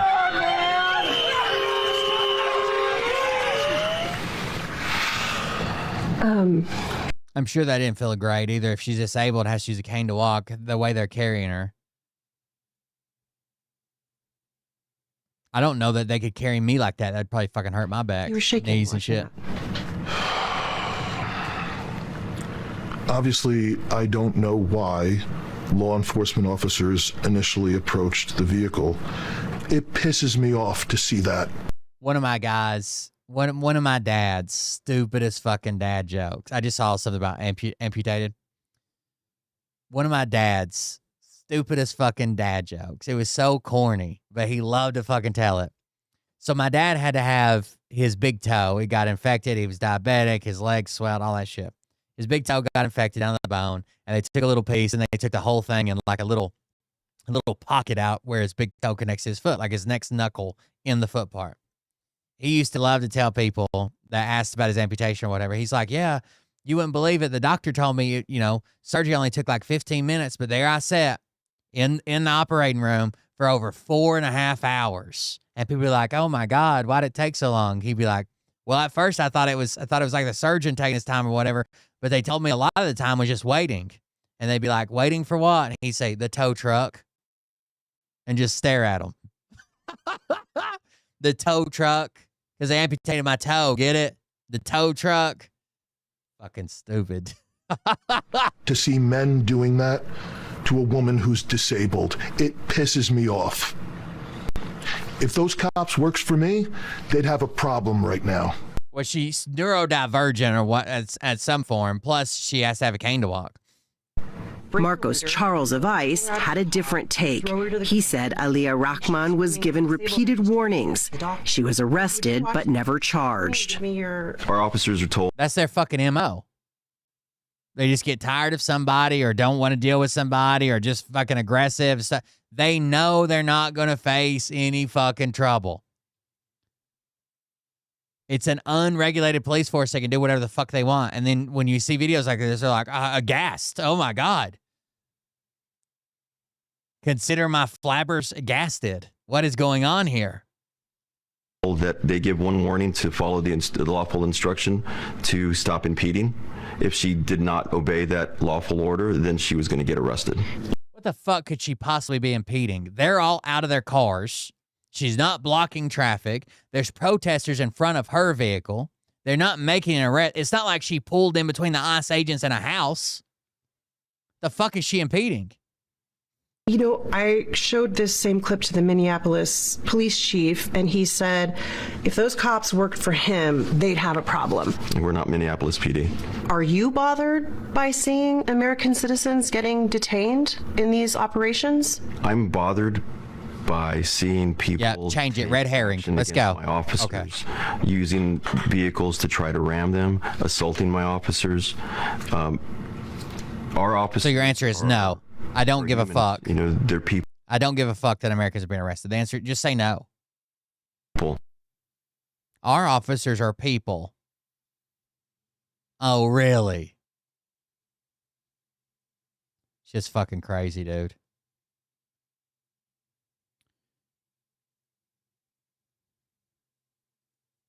I wanted to see what the maggots were saying.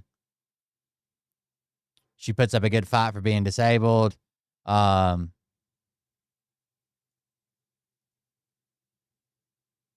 Not a lot of comments, to be honest with you. Not on this one. Get these goons out of Minneapolis. Not all disabilities are visible. Suck Trump's dick, Karen. Damn. Damn, they got heated. Yeah, right when she has a doctor's appointment, ICE officers continue to ask her to move. Simply put, she's a liar and doesn't pass the smell test, looking for another viral moment. The police repeatedly instructed her to move, and drive away from the scene, but she stayed. And when she needed to, what she needed to do was comply and drive. If you watch the video again, it's clear that the officers were simply trying to encourage her to leave the area. Why do some people interpret the situation differently? When a police officer or immigration agent issues a command, it's not something you can choose to ignore without facing potential repercussions. She simply needed to drive away, and if she was headed to an appointment, like she says, it's obvious to me she's more of a protester than a person who headed to an appointment. Common sense tells me she's a liar, and she's not added to an appointment. Come on, people, seriously, wake up. She's an agitator.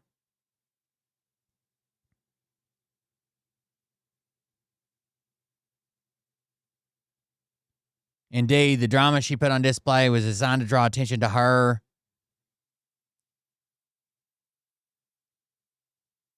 And also create bad press for ICE. I'm so glad to see that so many people here see through her theatrics.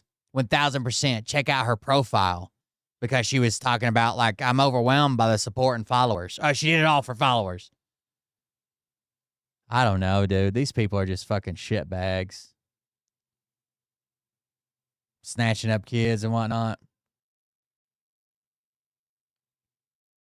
We watched the Acorn video. We've analyzed it from about every fucking angle you can analyze it. It is funny, though. We have a very interesting intersection taking place at the very top echelons of the American government. And no, I'm not talking about shit, I got to go home soon. We'll watch that we talk about all the time. I mean, that's ubiquitous. He's a moron. He's incompetent. He's a sociopath surrounded by freak shows. No question about it. But what do devout MAGA Christians and at least a terrorist, maybe a domestic terrorist. And it turns out quite a lot. And so you may remember when Charlie Kirk was assassinated, murdered. I personally think that Charlie Kirk should be alive. I think we have a gun problem in this country. And I disagreed with everything that Charlie Kirk said. I thought he was a vile racist. Especially after somebody being shot. When different ICE agents are yelling different things, or even if it's the protesters yelling things, right? You don't know.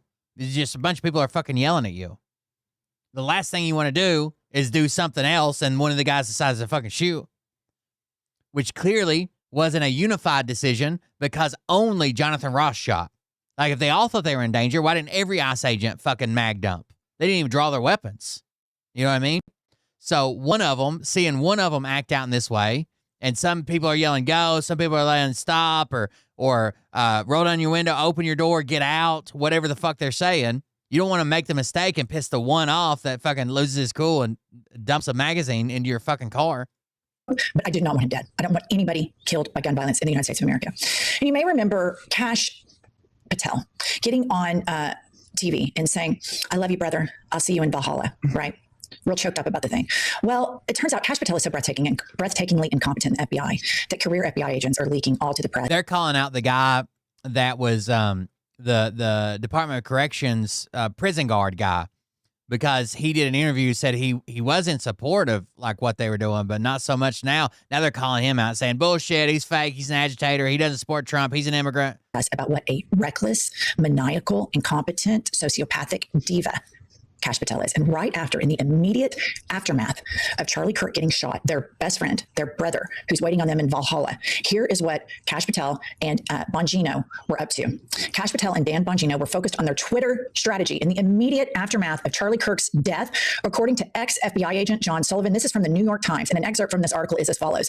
And then it turns surreal. He and Bongino start talking about their Twitter strategy, and Kash is like, I'm going to tweet this. Salt Lake, you tweet that. Dan, you come in with this. Then I'll come back with talking about how we're going to respond, or resources, or the situation. He's screaming that he wants to put stuff out, but it's not even vetted yet. It's not even accurate. And so this, to me, they wanted this murder of Charlie Kirk to be their Reichstag fire moment, to be a moment where they could really accelerate the kind of the Gestapo stuff we're seeing right now and erode civil liberties. They roll out this batshit crazy funeral for him that looks like a WWE match with the evangelical Christians waving the hands, and it's all this Christian nationalism, fireworks, and all this shit. And here's at the end of the day, I played for you all the clip of Trump. They asked him, like, Charlie Kirk was like a son to you. Or how are you holding up? He's like, oh my God, look at they're about to demo the Also, I heard Whistling Diesel got arrested again. Wing for my ballroom. It's like, these people have no feelings. None of this means anything to them. Nothing. It's all Twitter strategy to own the libs. You know why I'm not surprised by Bongino and Kash Patel doing this? Because they're fucking podcasters. They're not law enforcement. They don't have any experience. They can't beat their meat. That is how ridiculous and incompetent they are. So the fact that we're getting inaccurate information all over Twitter right after a shooting, that's who they are. Inaccuracies are the only thing that feed the propaganda, because the truth tells us how sinister and incompetent they are. But that is why you have real lifelong FBI agents who have been in the ranks, who have worked at every level, that run the FBI, and not podcasters. So I totally agree with you, Pumps. And after the assassination, I think we've all been pretty shocked, and everybody grieves in their own way, but we've all been pretty shocked at the sanctimony of Eric Kirk, the grieving widow, to trot out these Christian family values and to use her gender as a weapon, and to use her faith as a weapon to tell women in the United States of America that they need to marry and breed and stay at home while she is working full time, while her husband was just murdered and she is on a speaking engagement tour, right? And this breed of evangelical Christianity, you guys, it's very important to understand how diabolical it is. It is Absolutely a death cult. They weaponize their religion in the most sanctimonious way. And then when people call them out for said weaponization, they act like they are victims of that. And it doesn't work that way. And we must call it out because this is at the epicenter of Trump's voting support. At the epicenter of his governing support are billionaires. But the electorate are these evangelicals. And she knows this, Erica Kirk. And here she is at her Jim Jones rally, Make Heaven Crowded. And she calls ICE protesters the following. Play the clip. That came in to that chat, awkwardly enough, was a clip of Rachel Maddow and Jimmy Kimmel. I can't even believe saying their names in a church, but together. But it was interesting because he asked her the question, do you think these protests are helping? Personally, I do not. I think it's demonic. Okay, right there. She said right there under her breath, personally, I do not. I think it's demonic. And let's talk about how this woman is weaponizing her faith, standing in a church, number one, dehumanizing Rachel Maddow and Jimmy Kimmel because they have a different opinion than she does. But let's talk about who's more Christian in this. Let's get to the nut cutting here. ICE agents terrorizing people based on skin color, shooting a mother of three because her demonic called the big boy. At least shot her 3 times fatally and called her a fucking bitch. ICE kidnapping 5-year-old little boys, using as bait. And she thinks Jesus gives a shit about her mentioning Rachel Maddow's name or Jimmy Kimmel's name in church, this petty bullshit, this petty stuff. And I want to say right here, right now, these evangelical Christians are the most diabolical, manipulating, arrogant sect I've ever seen. It's all about the grift. The whole electorate is about, we're going to Christian values. We're trotting out our Christian values and wrapped up in all this bullshit. Of course. Jesus. They're supporting a pedophile, an alleged pedophile. Jesus would be an ICE officer, at least. And a pedophile protector, Donald Trump. And they're not standing with these marginalized kids. They're not standing with immigrants. They're not standing with refugees. They're not down at homeless places. They're demeaning those people. They're demeaning the poor. And I am not a Christian. I think Jesus was a fictional character, and I'm not trying to offend anybody in my audience that believes he was real, because that's your right. And I'll always You got a storm headed your way? Fight for your right to think it's real, but I do not think it was. I think he was a great character, a radical empath, a radical socialist that met people at human suffering. And the more people I meet in my life, the less religious they are, the more Christ-like they are. And the more overtly religious they are, the more narcissistic, sociopathic, grandstanding shit shows they are, like Erica Kirk. And this is just breathtaking hypocrisy right here, that these people want to be on the moral high ground. And that whole church, she's in a mega church. The whole purpose of that church is to grift. So let me tell you something. For those of you that are believers, and I don't want to offend you, it's your right to believe it. If you are going to a church right now and your preacher is not advocating for the people who are being targeted by Trump's ICE Gestapo, if your church pastor... Yeah, so they took a picture of the person they claim coordinated the protest at that church in Minneapolis, right? And they took a picture of that woman being arrested. They put a filter on it that makes like a Snapchat filter on it that makes it look like she's bawling her eyes out, right? And they posted that instead. And then when asked about it, the local or the media asked about it, they were directed to a tweet that's like, the arrests are going to continue, the memes are going to continue. Like, they can't even be fucking serious. It's like a made for social media TV show. It's fucking insane. Pastor is focused more on your personal mind, like lusting about maybe screwing somebody, than he is about human suffering. And then the tithe jar comes around. You're in a cult. This is a sect of Christianity that is a death cult. All of their policies support the decimation of any infrastructure that will help working class people. It supports helping these sociopathic billionaires attain more. And it's my understanding as an atheist that the Christ character. You're assuming you're even worshiping the right of thousands and thousands and thousands of God. Your probability doesn't work, bro. In the Bible, didn't speak that many words, but he spoke out implicitly about the accumulation of wealth. And I will tell you this, as a woman who lived in the buckle of the Bible Belt my entire life, all of these Christians justify their inhumane votes and their dismissive votes of people they love because of money. I like his tax policy. I'm a fiscal conservatism. And they throw their family members, their friends, their neighbors right down the tubes because the whole thing is a sham. The whole thing is a con. And it makes perfect sense that these con artist grifting megachurches have hitched their wagon to a con artist grifting sociopath like Donald Trump. I agree with everything you said, and I couldn't say it better.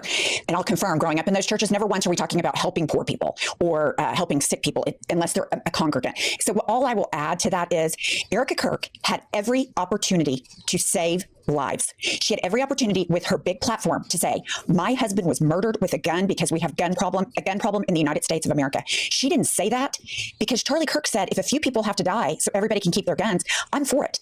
So I'm just assuming that was her platform too. And the only other thing I will add is, of course, she is in a megachurch. This is a woman that Charlie Kirk's net worth at the time of his death was estimated over $10 million, and she took GoFundMe money.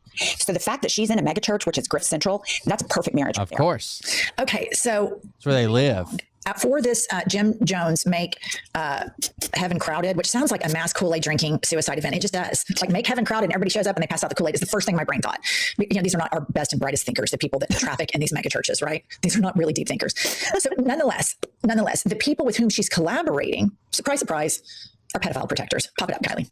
Breaking, Erica Kirk is set to launch her speaking tour alongside Pastor Greg Laurie, who has been accused of pedophilia and child trafficking. Of course. Sure. Why not? Of course. Why not? Sure. Why not?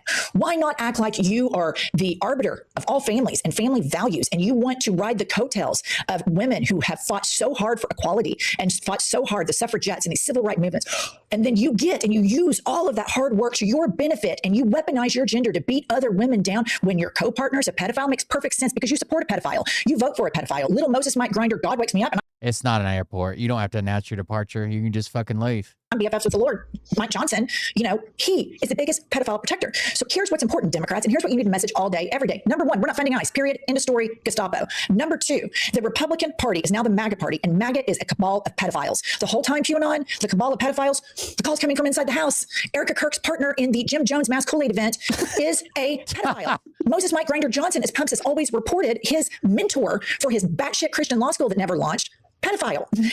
Find a megachurch person and you're 1 degree away from a pedophile. 12 times out of 10, you're 1 degree away from some fuckery of somebody exploiting a kid. And these people have the audacity and the sanctimony to get on the airwaves and preach to us and weaponize their religion against us. And then they use it as a shield. Oh my God, Jennifer Welch criticized Christians. Well, you're goddamn right I did. And I will continue to do so because I will not obey in advance. And let me, hot newsflash, I am pro-children. Liberals are pro-children. I want women to have time off. If these people actually believed in their religion, why are they not trying to uphold the core tenets of it? Like, what the fuck? They're the most disgusting people in the fucking world. They're clearly not worried about judgment. It is literally to get the Christian votes. Paid time off to be able to bond with their baby. I'm not like you. We're built differently. I walk the walk and I talk the talk, and I don't need a Bible to guide me, to tell me to care for people, because you just use the Bible to pretend like you care for people because you're incapable of caring for people, Erica Kirk. And I think the whole... What do you lose by just, betting on it being true? I'm sorry, I can't be here and listen to this video. It sounds like demons to my God.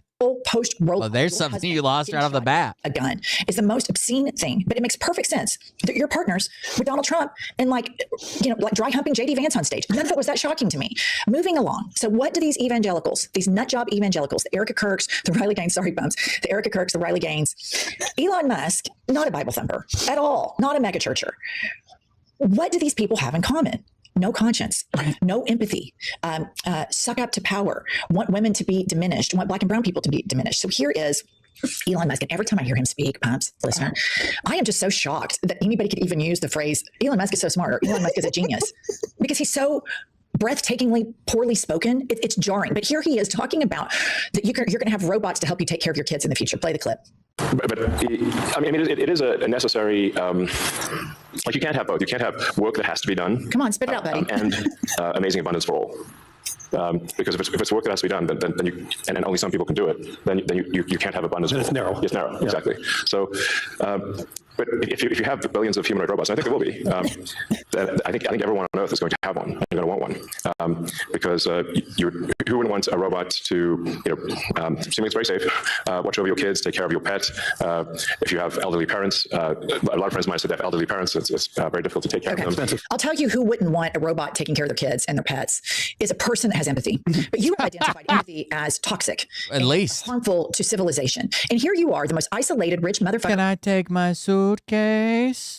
On the planet that sits and is chronically online chatting with bots on Twitter and Nazis and white nationalists. So it makes perfect sense that you want to eliminate human connection because you're incapable of connecting with other humans. In fact, I've seen the polling. Everybody hates you, like universally around the globe.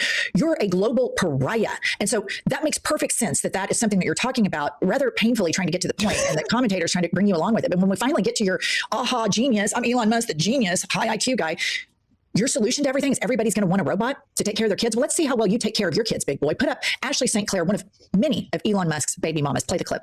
Selling it because I need to make up for the 60% cut that Elon made to President Trump. All right, there she is.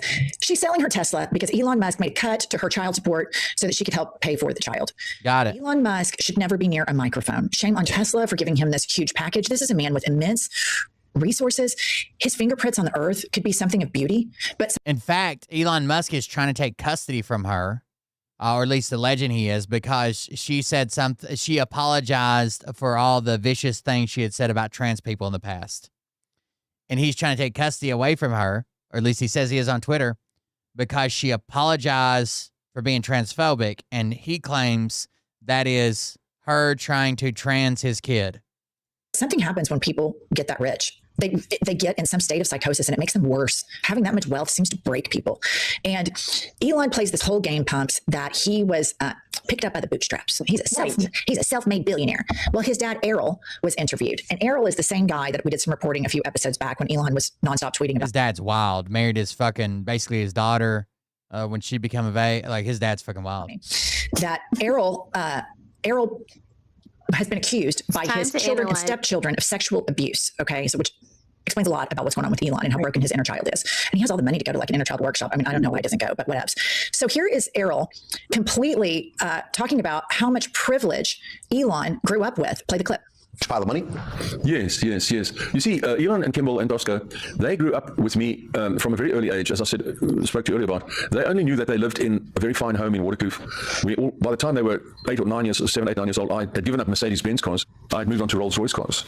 So they only rode in Rolls-Royce cars, if you understand. They knew that if you wanted to go somewhere, you got into a twin-engine airplane that belonged to you, and you flew there. And then you landed on your airstrip, and you went to your lodge.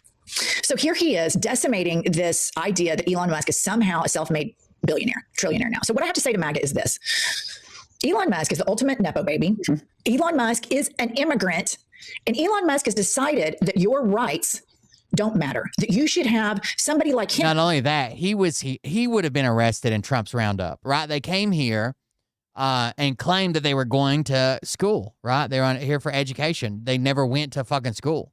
Like, they were here illegally, him and his brother. Who is using this myth. His brother admitted that in previous interviews. Propagated in the American culture, that if you're rich, you're smart. And as you could see by that video of Elon unable to land the plane when he wanted to get to the point that his solution for humanity is that we all have robots, raise our kids, take care of our parents, and feed our pets, as only a sociopath would recommend, despite all of the psychological expertise saying we are disconnected and what makes people happy is connection, human connection. This is widely the established narrative. And he's going against that because he can't connect with humans because he's so unlikable. This guy, this immigrant, MAGA, this is the guy who's now preaching this abundance thing. And he's never going to give you anything. Ever. You're never going to get anything from this guy. All you're going to get from this guy is watching videos of him tripping balls on ketamine. Because that's all he's capable of. He's unlikable, he's unlovable, and he spends all of his time chronically on Twitter. How pathetic is that?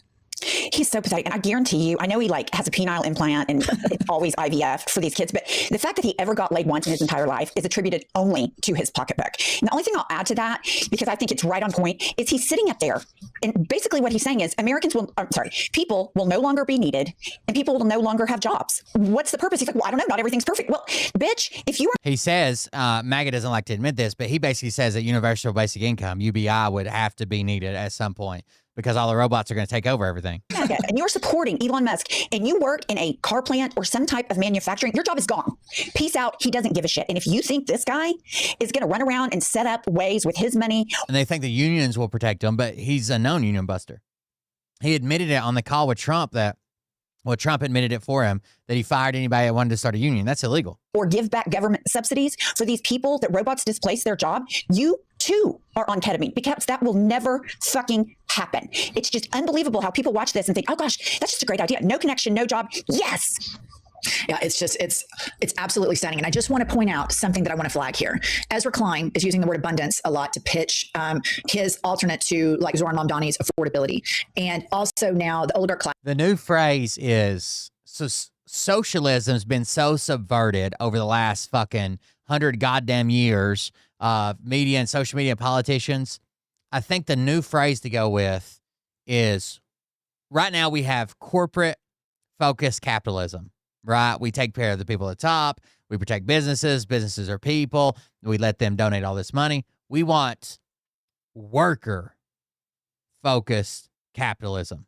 That's what we want, right? We want capitalism with strong safety nets and social programs to where if you get hit by a fucking in a car wreck, you don't fucking lose everything and die broke and destitute. You don't become homeless and your fucking kids have to fight for themselves in the street. We want worker-focused capitalism. Class is using the phrasing abundance. And so I just think these are areas where we see corporate Dems propagandizing a certain language for us, and we see the oligarchs propagandizing. First, we just want Trump the fuck gone and control of Congress. But then after that, when we're coming back, not socialism. We don't want socialism. We want, they try to say democratic socialism. That's just, you can't use the word socialism. It is like an off switch to these fucking right-wing pieces of shit, right? They don't give a fuck. That's all they've heard their entire life. The Great Red Scare and shit. We want worker-focused capitalism. A lie to us, which is abundance. It's something that we need to watch. When people make strange bedfellows, they have a lot more in common than they do not. So be cautious. We want to take care of the regular guy as well as the fucking corporate guy is getting taken care of, right? Of this word abundance as these midterms roll up, because to me, it's a red flag, even if liberals are using it. All right, that's all we have. Like, subscribe, comment. Be back later with more news. All right. One more thing before you like to go. The commenter was in here, John or whatever. He's like, what's the harm? It's 50-50 chance. God either exists or he doesn't. Right? Why not just sign up for it? Well, you're leaving out all the other religions, first of all. And you have to think, am I in the right sect of my religion? Am I worshiping the right God in the right way, taking the right steps? Here's the math on that, just in case anybody's curious. Tell me what you just said one more time. On the probability stuff? Yeah. So, well, at the end of Richard Carrier's book, he says you can't argue that something is probable unless you can show its probability. So I obviously don't think Christianity is true. I really, really, really, really, really fucking hate the people that are on the left that's like, no, it's all or nothing, right? We're tired of the middle of the road. Do you really think you're going to get a fucking devout fucking socialist elected or communist elected to any goddamn thing federally, like to the presidency? You're not. Right? We don't take baby steps. We're all or nothing. We're not fuck you. You were all or nothing, and that's why Trump got elected. Right. But if it was true, what would be the probability that one denomination would be true over the other? Right. So what is the probability that the religion that you picked is the true one? When you break up the percentage of Christians on the planet, it's only 31%. 69% of humans don't think Christianity is the one true religion on earth. So out of that 31%, 50% of it is Catholic. Okay, so half of that probability space thinks that Christianity, the true form of Christianity, is Catholic. 37% Thank you. is some form of Protestant, and 13% is other. Right. So and I can put the math up on the screen or whatever, but essentially there's 62,500 to 1 odds that if any form of Christianity is true, it's Catholic. And Catholics are only 50% of all Christians. And all Christians are only 31% of the global population. So, I mean, the chances that any form of Christianity is the one true form of religion are so astronomically small, it makes no sense why anybody thinks it's true. The math is astounding. Yeah. Okay, tell me what you just... There you go. And then one more little palate cleanser. Then I'm out for the ice storm, guys. I don't know what this guy did. I don't know why he's running. But look at this leap, bro. He's about to get out of here. I can't run. Get his ass.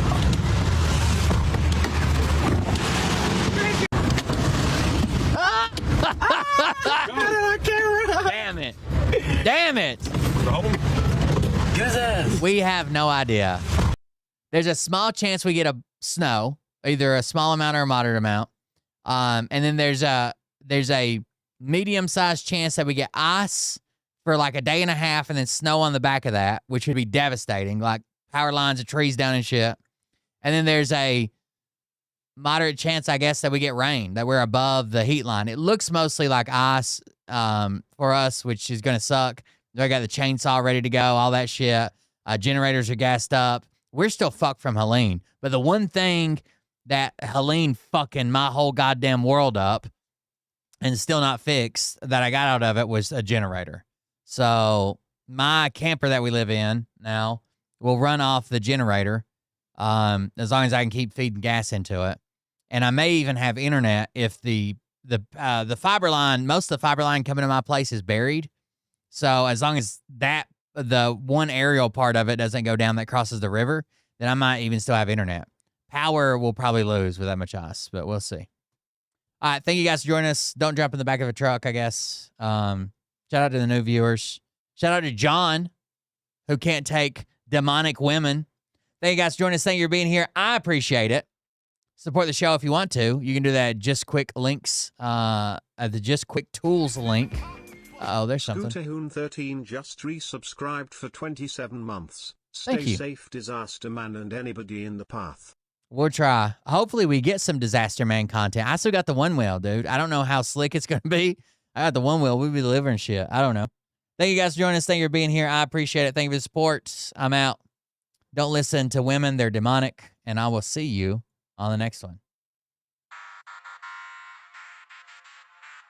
Thank you, Kristen Ferguson. I see you over on Rumble. Appreciate it. Particular show, you don't have the fork and balls to call out the people on this planet by name and tell them exactly who they are and tell them the rest of the world who they are. You don't have the fork and balls. You don't have the balls. Okay, Scott. You have a horrible, shitty fucking opinion, but I appreciate it, I guess. You know that stage is set. You better buckle up, cause you ain't seen none yet. Here we go, I think I started some shit. Piss them off, it's about to get. NATO only stood with the U.S. corrupt government when they were bombing their own people on 9/11. You ain't seen none yet. That I'm a lunatic. Well, listen, bitch, I came equipped with a quick wit and a 6-inch. Thank you for dealing with those people over there, Scooter Hoon.